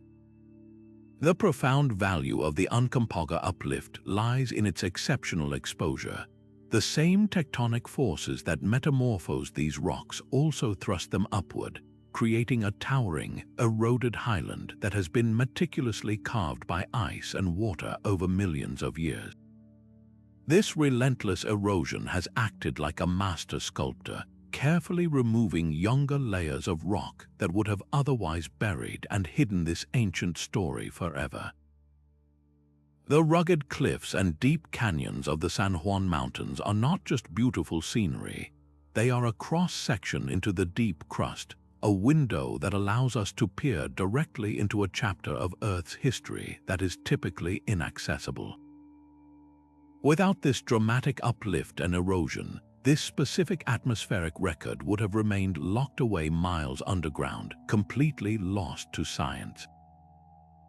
The landscape itself is therefore an active participant in the narrative, not just a passive page in a book. This makes the whisper of the Uncompahgre uplift uniquely meta. It doesn't just tell us about the composition of the ancient air, it speaks to the very processes that allow us to hear these whispers at all. It is a powerful testament to the idea that mountain building is not just a destructive force, but also a profoundly creative one in terms of scientific discovery. The incredible forces that fracture continents and raise mountains are the same ones that exhume the deepest secrets of our planet, lifting them from the darkness into the light where we can finally read them. The cracked and towering peaks of Colorado stand as a permanent reminder that Earth's history is not just written in the rocks, but in the colossal geological events that choose which pages of that history are ultimately left open for us to find. Venturing now into the ancient heart of eastern India, we find ourselves in a landscape that feels less like a place and more like a living relic, a piece of the primordial earth that has stubbornly refused to be completely erased by time. The Singpum Kraton is a vast, rolling expanse of some of the most venerable rock on the planet, a geological fortress that has remained stable for over 3.5 billion years. To walk here is to tread on the very foundation of the world as we know it, a crust that was already ancient when the first whispers of the Great Oxidation Event were still more than 1 billion years in the future. The terrain is not one of dramatic, jagged peaks, but of low, weathered hills and broad, exposed ridges, their surfaces a complex web of cracks and fissures carved by an eternity of wind and monsoon rain. These are not scars of damage, but rather the gentle, persistent work of time, slowly peeling back the veil to reveal a story from the planet's deepest, most mysterious childhood. The rocks themselves are the ultimate timekeepers. Within this craton, you can find beautifully preserved banded iron formations, their subtle, rhythmic stripes of red and gray whispering of iron-rich oceans that were still billions of years away from meeting their match in free oxygen. But even more telling are the vast sequences of volcanic rock, layers of ancient basalt and cometite that erupted onto the surface at temperatures so fantastically high that the lava would have flowed with the viscosity of water. These are the key to unlocking the secrets of the air above them. Each volcanic eruption was a massive release of pent-up energy from the planet's interior, a violent exhalation that pumped enormous volumes of gas directly into the early atmosphere. This wasn't the gentle outgassing of modern volcanoes. This was the planet building its first air from scratch, and the composition was a thick, toxic cocktail that would be instantly lethal to us. The primary ingredients were carbon dioxide and water vapor, creating a super-powered greenhouse effect that kept the young Earth warm under a sun that was 30% fainter than it is today. Along with these were significant amounts of sulfur dioxide, which would have created acid rain, and methane, adding to the stifling, heat-trapping blanket. The most striking absence confirmed by the chemistry of these rocks was free oxygen. This was an atmosphere built entirely by geology, a suffocating shroud that painted the sky in dull, hazy shades of orange and pink. Yet within this hostile geochemical world, there are tantalizing hints that the first faint stirrings of life were already beginning to leave their mark. The real magic of the Singpum Kraton is not just in the rocks you can see, but in the isotopes you can measure. Scientists meticulously analyze the ratios of different forms of sulfur and carbon preserved within these ancient formations. In an oxygen-free world, ultraviolet radiation from the sun would have played havoc with sulfur gases in the upper atmosphere, creating a specific and unusual imbalance in the isotopes that eventually settled back to the surface. This unique fingerprint is found here in abundance, a clear chemical signature of a world without an ozone layer. But layered on top of that geochemical signal is something even more profound: subtle shifts in the carbon isotopes that are best explained by the presence of very early, very simple life forms. Certain microbes metabolize carbon in a way that preferentially selects lighter isotopes, leaving behind a telltale skew in the carbon record. Finding this signature in rocks this ancient suggests that life had not only emerged in this hellish environment, but had already become a widespread and active participant in the planet's geochemical cycles. They were the quiet pioneers, eking out an existence in a world that was still fundamentally hostile to the revolution they would one day unknowingly unleash. The profound value of the Singpum Kraton, therefore, lies in its ability to show us the complete before picture. While other sites like the Pilbara Kraton show us a similar age, Singpum offers a more comprehensive view of the entire system. The volcanic inputs, the oceanic chemistry, and the earliest biological responses. Its enduring stability has preserved this record with stunning clarity. The rolling hills and cracked outcrops are not just a landscape, they are a portal to day one, a preserved moment of a world in its raw initial state. This place whispers of the immense journey our planet has undertaken. It reminds us that the breathable air we take for granted, the stable climate we rely upon, and the complex life that surrounds us are not the default setting of a planet. They are the hard-won products of billions of years of slow, patient change, driven first by the relentless engine of geology, and then, ever so gradually, hijacked by the stubborn persistence of biology. The Singpum Kraton is the baseline, the stark and powerful reminder of how far we have all come. Our journey now takes us to the very edge of what is knowable, to a remote and rugged landscape in northern Quebec that holds the ultimate prize in geology, a potential window into the first 500 million years of Earth's existence. The Navuajituk Greenstone Belt, located along the windswept eastern shore of Hudson Bay, is a place of profound and almost sacred significance. The rocks here are not merely ancient, they are the closest thing we have to the original skin of our planet, with some formations potentially dating back an almost incomprehensible 4.3 billion years. To stand among these twisted, dark-hued rocks is to stand at the very beginning of the terrestrial story, a place where the whispers are so faint they are almost echoes from the void of time itself.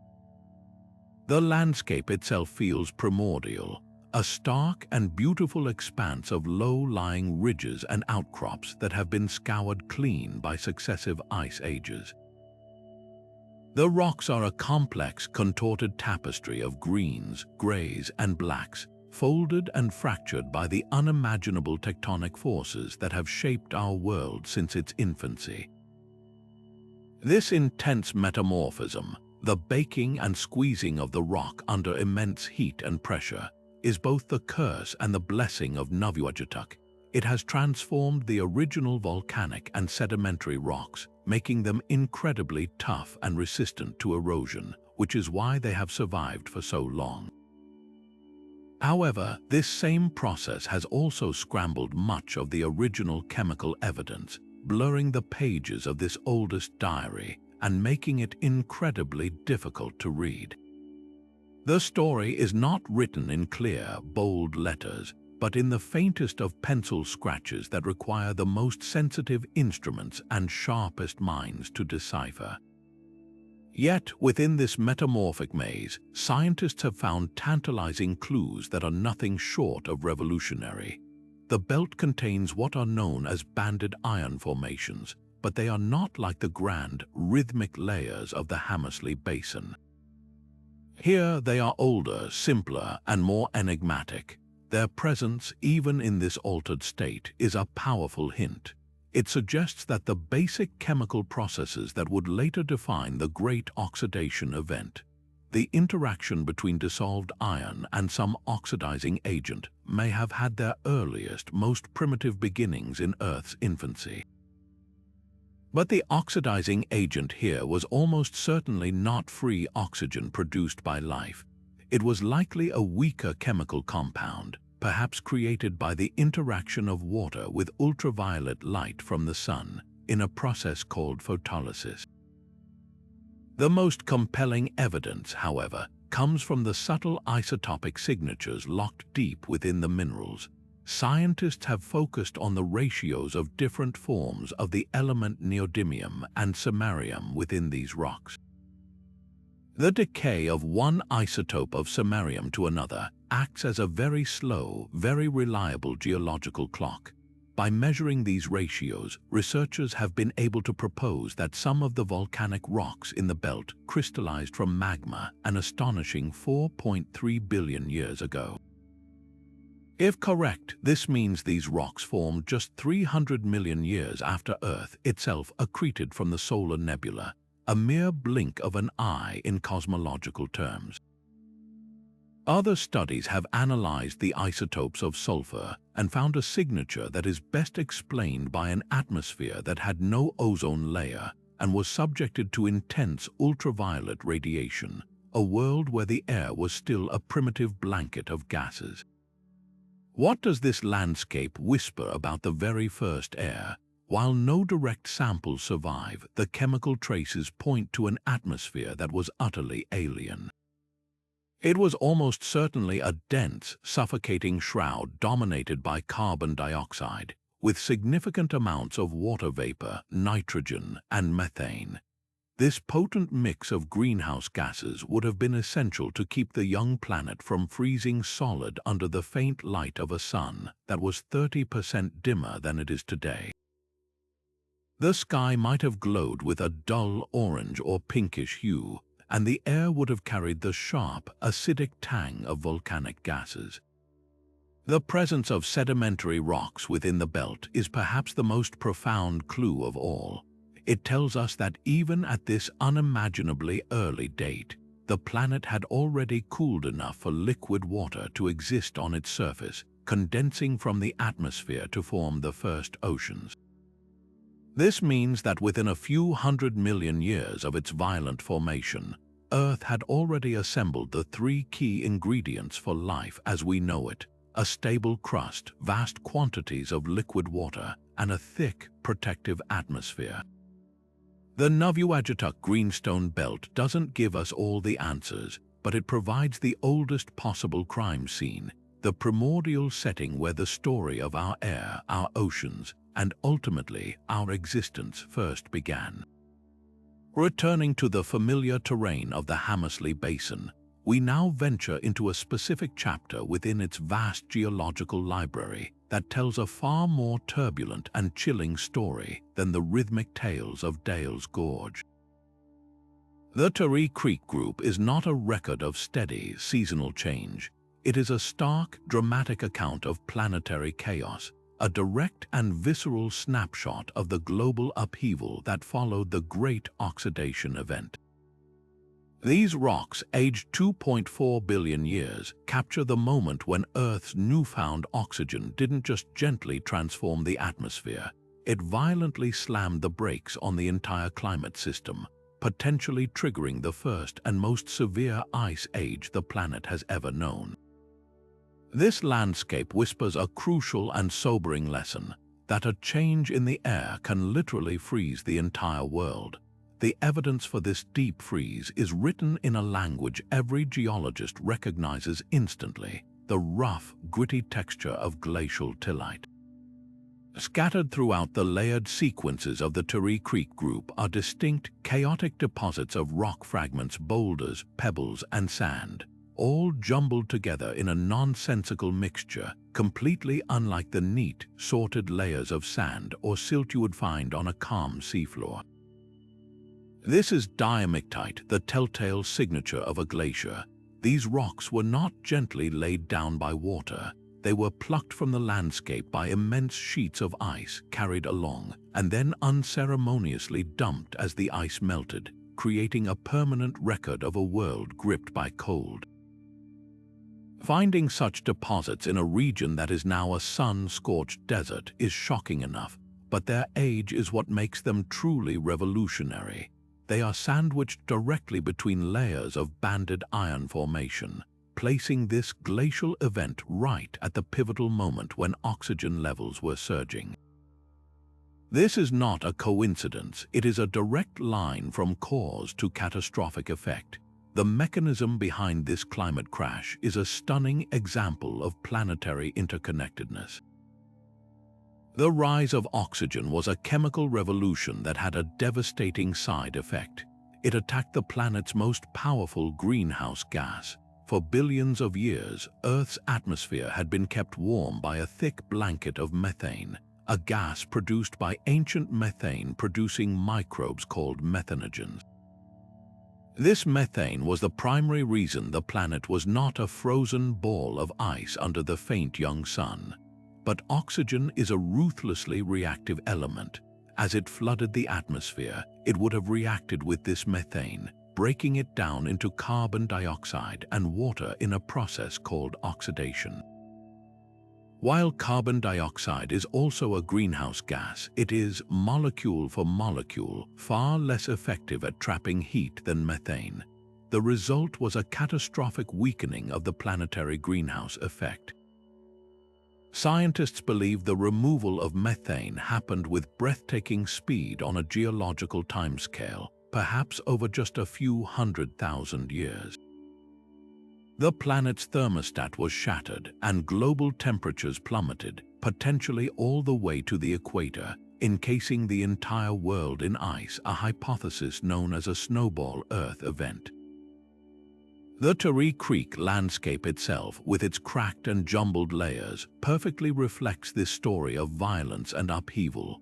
The rocks are not the clean, continuous pages of a calm diary. They are a chaotic manuscript where the pages have been torn, crumpled, and stuffed back together. You see the banded iron formations, representing the ongoing chemical change in the oceans, abruptly interrupted by the harsh, unsorted rubble of the glacial deposits. Then, just as suddenly, the glacial layers vanish and the chemical sediments return, suggesting the ice retreated as quickly as it arrived. This entire sequence captures the violent swing of the climate pendulum. A stable, warm world is thrown into a deep freeze by a biological revolution, only for the system to eventually find a new, oxygenated equilibrium. The deep fractures that run through these rocks today are the healed scars of this global trauma, the physical memory of a time when the entire planet seized up in the cold. This makes the whisper of the Tectonic Creek group one of profound consequence and irony. It reveals that the very process that made our world ultimately habitable for complex life nearly destroyed all life in the process. The cyanobacteria, through their waste product, likely triggered a mass extinction that wiped out the vast majority of the anaerobic organisms that had dominated the planet for over 1 billion years. They were the unwitting architects of their own apocalyptic winter. This landscape forces us to confront a powerful truth about planetary change. Progress is not always gentle or benevolent. It can be brutally disruptive, a force that clears the board of the old to make way for the new. The frozen wastelands recorded in these Australian rocks were a necessary crucible, a hard reset that paved the way for a more stable, oxygen-rich world where new forms of life could eventually emerge from the ice. If you could somehow travel back to the world of 2.7 billion years ago, the first thing that would strike you before the crushing heat or the strange orange hue of the sky would be the smell. The air would carry a sharp, acrid tang, a constant reminder that you were breathing in the very exhaust of the planet itself. This is the world that the Ventersdorp Supergroup in South Africa preserves for us, a dramatic landscape where the story of Earth's first air isn't locked away in subtle chemical codes, but is instead frozen in place, captured in microscopic prisons of glass for us to find billions of years later.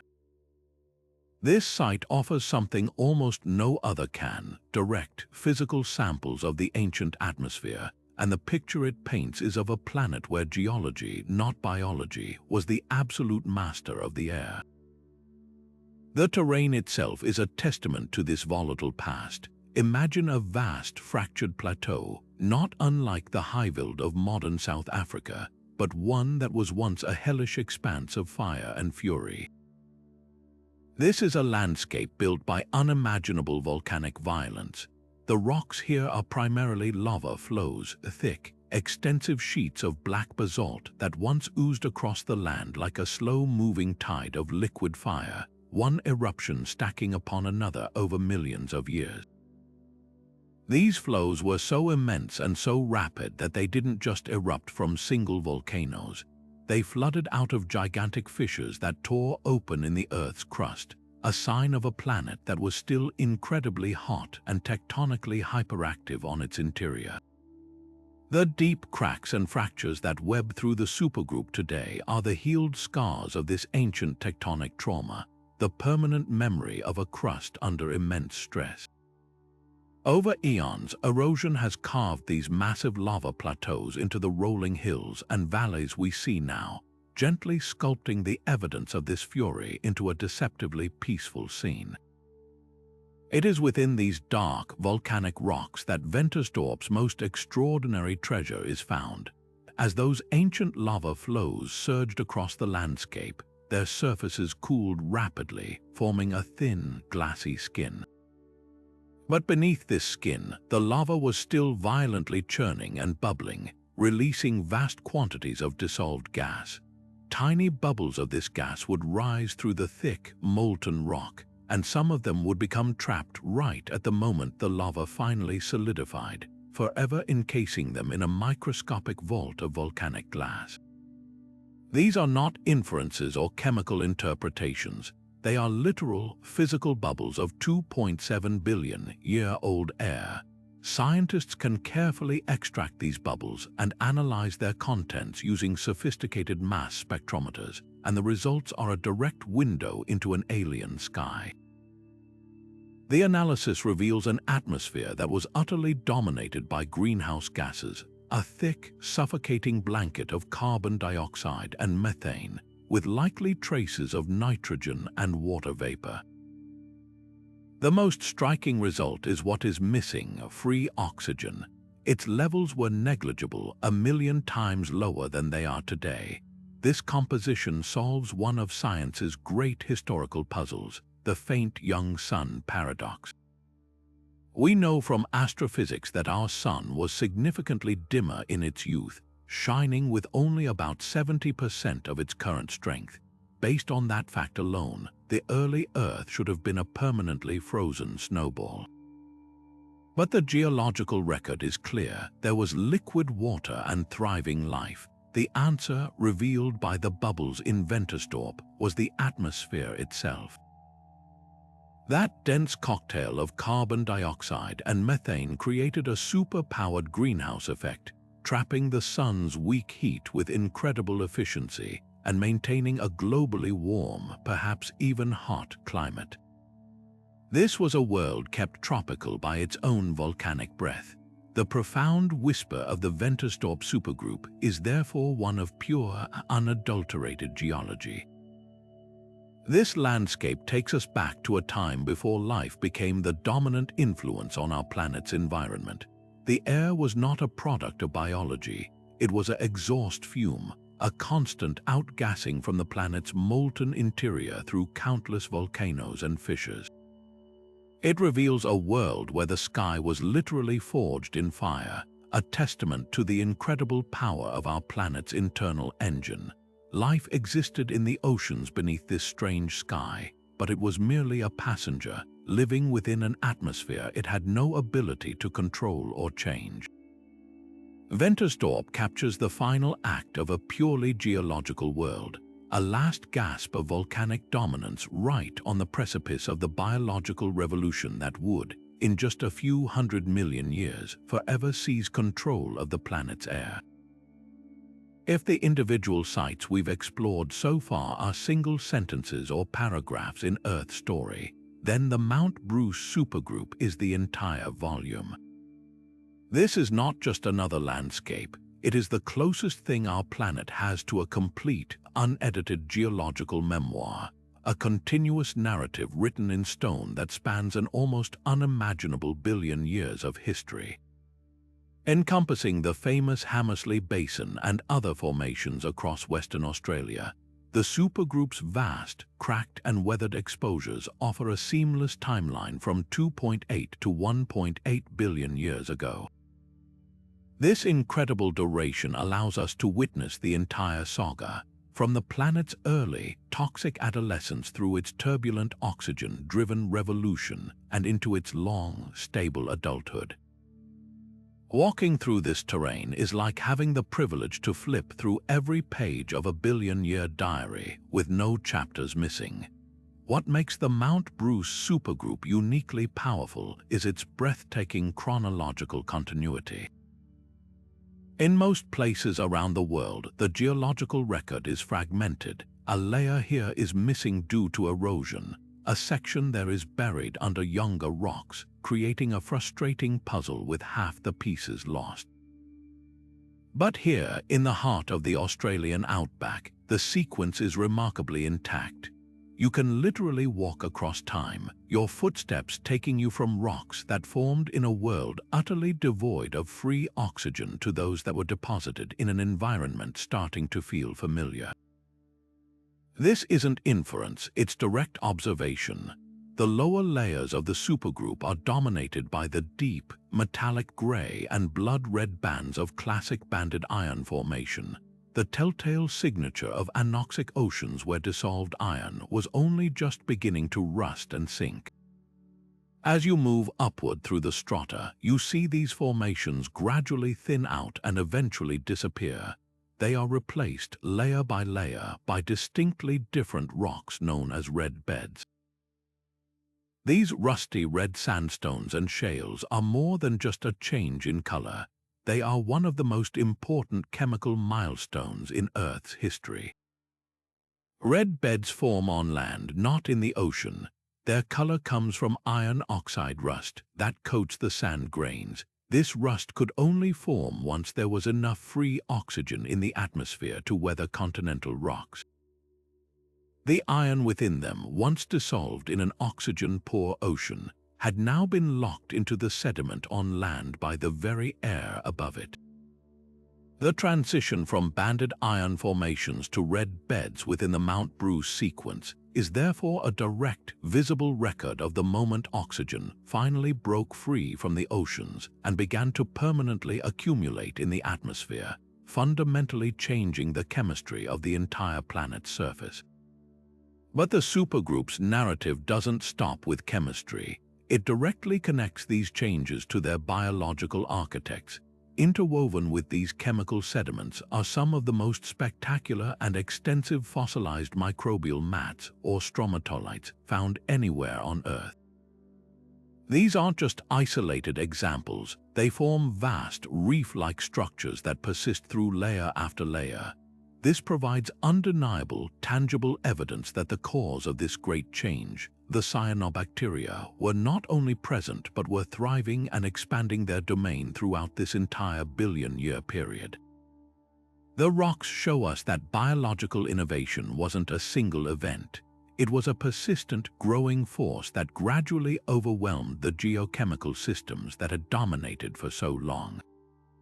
By charting the increasing diversity and complexity of these stromatolitic structures alongside the chemical changes in the rocks that encase them, scientists can trace a direct line from the metabolism of trillions of tiny microbes to the global transformation of the air and oceans.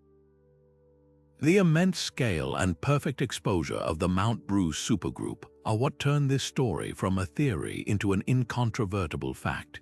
The tectonic forces that gently folded these rocks, combined with the arid climate that minimizes soil and vegetation, have created a natural cross-section of the continent that is hundreds of kilometers long. This allows researchers to not just study a single outcrop, but to track these changes across an entire ancient landscape, understanding how the oxygenation process varied in different environments like deep basins versus shallow shelves. It reveals the story in 3 dimensions, showing how this revolution played out across the whole planet. This is why the Mount Bruce supergroup is considered the master narrative. It doesn't offer a single clue, it provides the entire context. It shows us that the rise of oxygen was a complex, protracted drama with fits and starts, advances and retreats, all driven by the relentless, collective breath of countless microorganisms, a transformation forever captured in the cracked and folded stone of the Australian outback. As our journey nears its end, we arrive at one of the most primordial and foundational landscapes on the entire planet, the Zimbabwe Kraton in southern Africa. This is not merely an ancient place, it is a geological fortress, a stable continental heart that has weathered 3.5 billion years of Earth's tumultuous history without being swallowed back into the mantle. To stand on this Kraton is to stand on a piece of the planet's original skin, a vantage point that offers us a direct look at the raw, volatile conditions that existed before life learned to write its own story in the stone. The terrain here is one of rugged, weathered beauty, rolling hills of granite and greenstone, vast exposed outcrops crosscut by a web of deep cracks and fissures, all testifying to an eternity of slow, patient erosion under the African sun. These cracks are not flaws, they are the very features that grant us access, peeling back the eons to reveal a world where the air itself was a deadly, seething mixture of planetary exhaust. The most extraordinary storytellers in this landscape are the cometites. These are not your everyday volcanic rocks. Cometites are ultramafic lavas that erupted at temperatures so fantastically high, over 1,600 degrees Celsius, that they would have flowed across the landscape with the viscosity of water, forming incredible, spinifex textured flows that look like frozen rivers of liquid fire. Their very existence is a clue to the planet's fiery youth.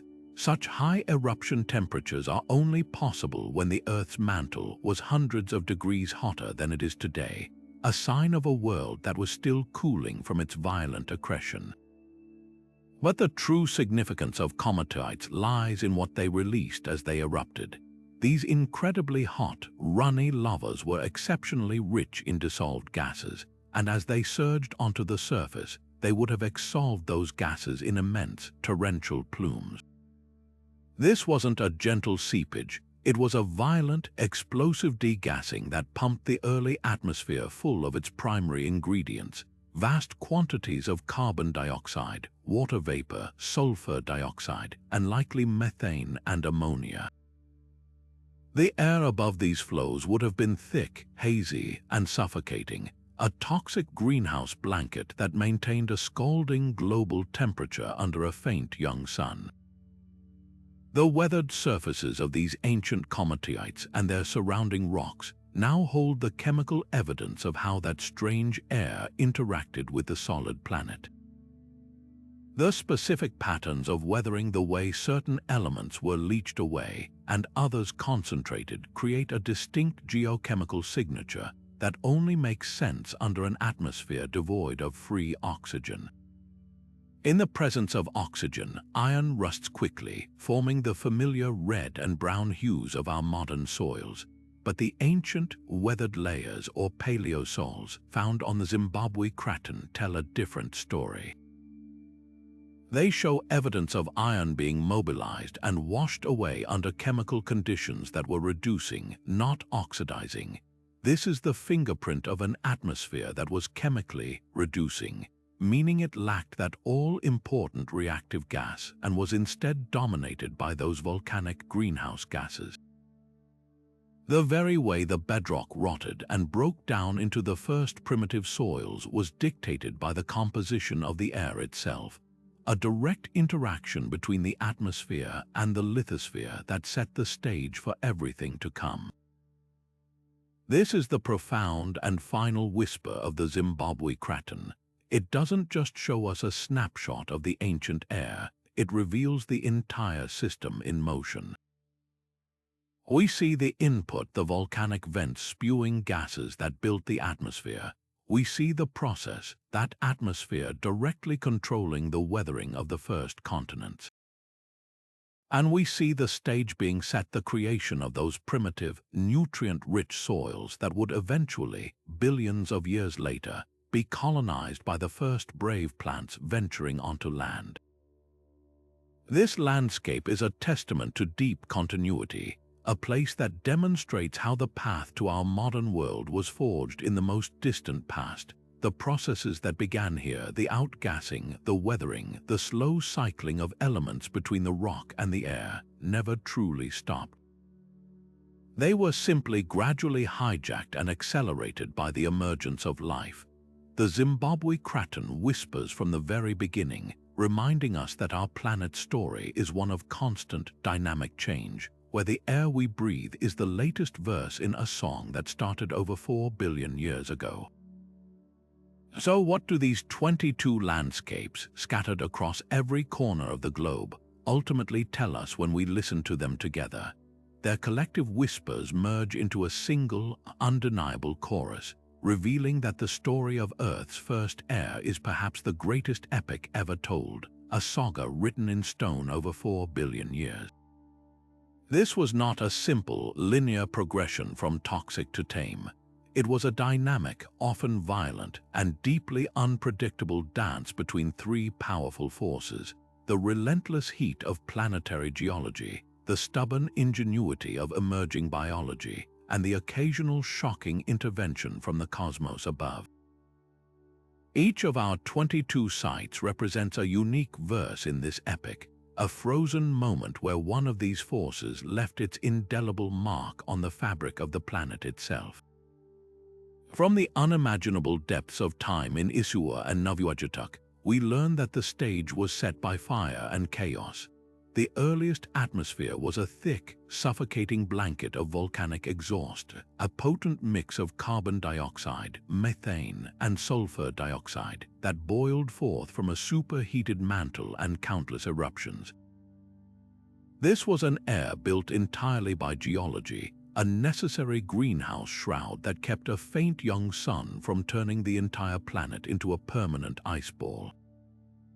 Then, from places like the Pilbara and Barberton belts, we hear the first faint stirrings of a new actor entering the scene. Tiny, unassuming microbial life began to experiment with harnessing sunlight, and in doing so, they began producing a waste product that would prove to be more revolutionary than any volcanic eruption: free oxygen. This was the spark of the Great Oxidation Event, a biological innovation that would eventually poison its own world for most of its inhabitants, triggering extinctions and even global ice ages, as recorded in the turbulent layers of the Tari Creek Group. But the story doesn't end there.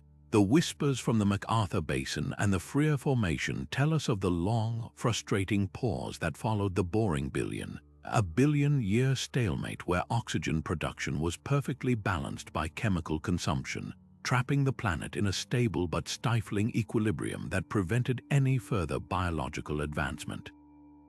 And then, just as we see the system beginning to stir again in places like the Kadapa Basin, we are reminded by the colossal scars of Redefort and Sudbury that this is not a closed system. Our planet exists in a dynamic solar system, and random cosmic impacts of unimaginable power could arrive at any moment, vaporizing rock, altering atmospheric chemistry in an instant, and potentially resetting the evolutionary clock. This is the complete narrative, a planet whose air is a testament to constant struggle and collaboration between the rock below, the life upon it, and the sky above. These cracked landscapes are far more than just scenic wonders or abstract scientific curiosities. They are the individual pages of a global diary, each fracture and layer a line of text waiting to be decoded. They teach us that the air we breathe, so often taken for granted, is not a permanent fixture. It is a fragile, dynamic, and incredibly complex system that has been billions of years in the making. It is the product of countless trillions of cyanobacteria living and dying, of continents colliding and tearing apart, of volcanoes erupting and meteorites striking.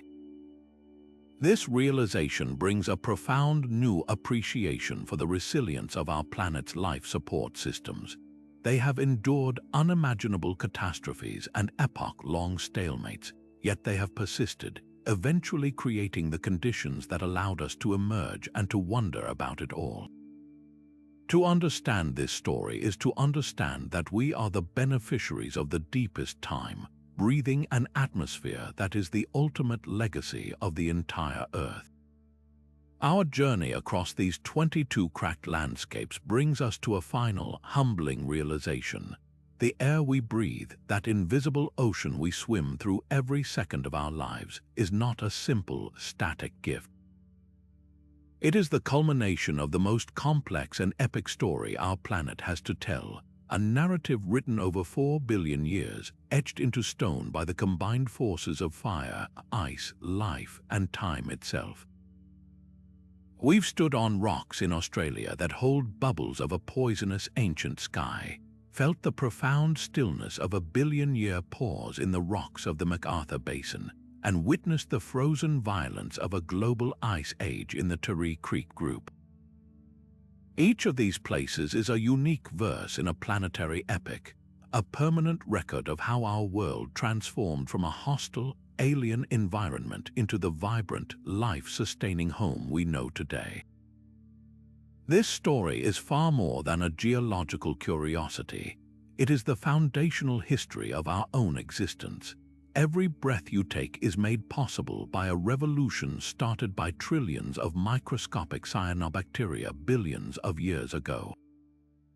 The oxygen molecules that fuel your cells were first liberated from water and carbon dioxide by those ancient microbes, then cycled through volcanoes, oceans, ice ages, and asteroid impacts before finally reaching you.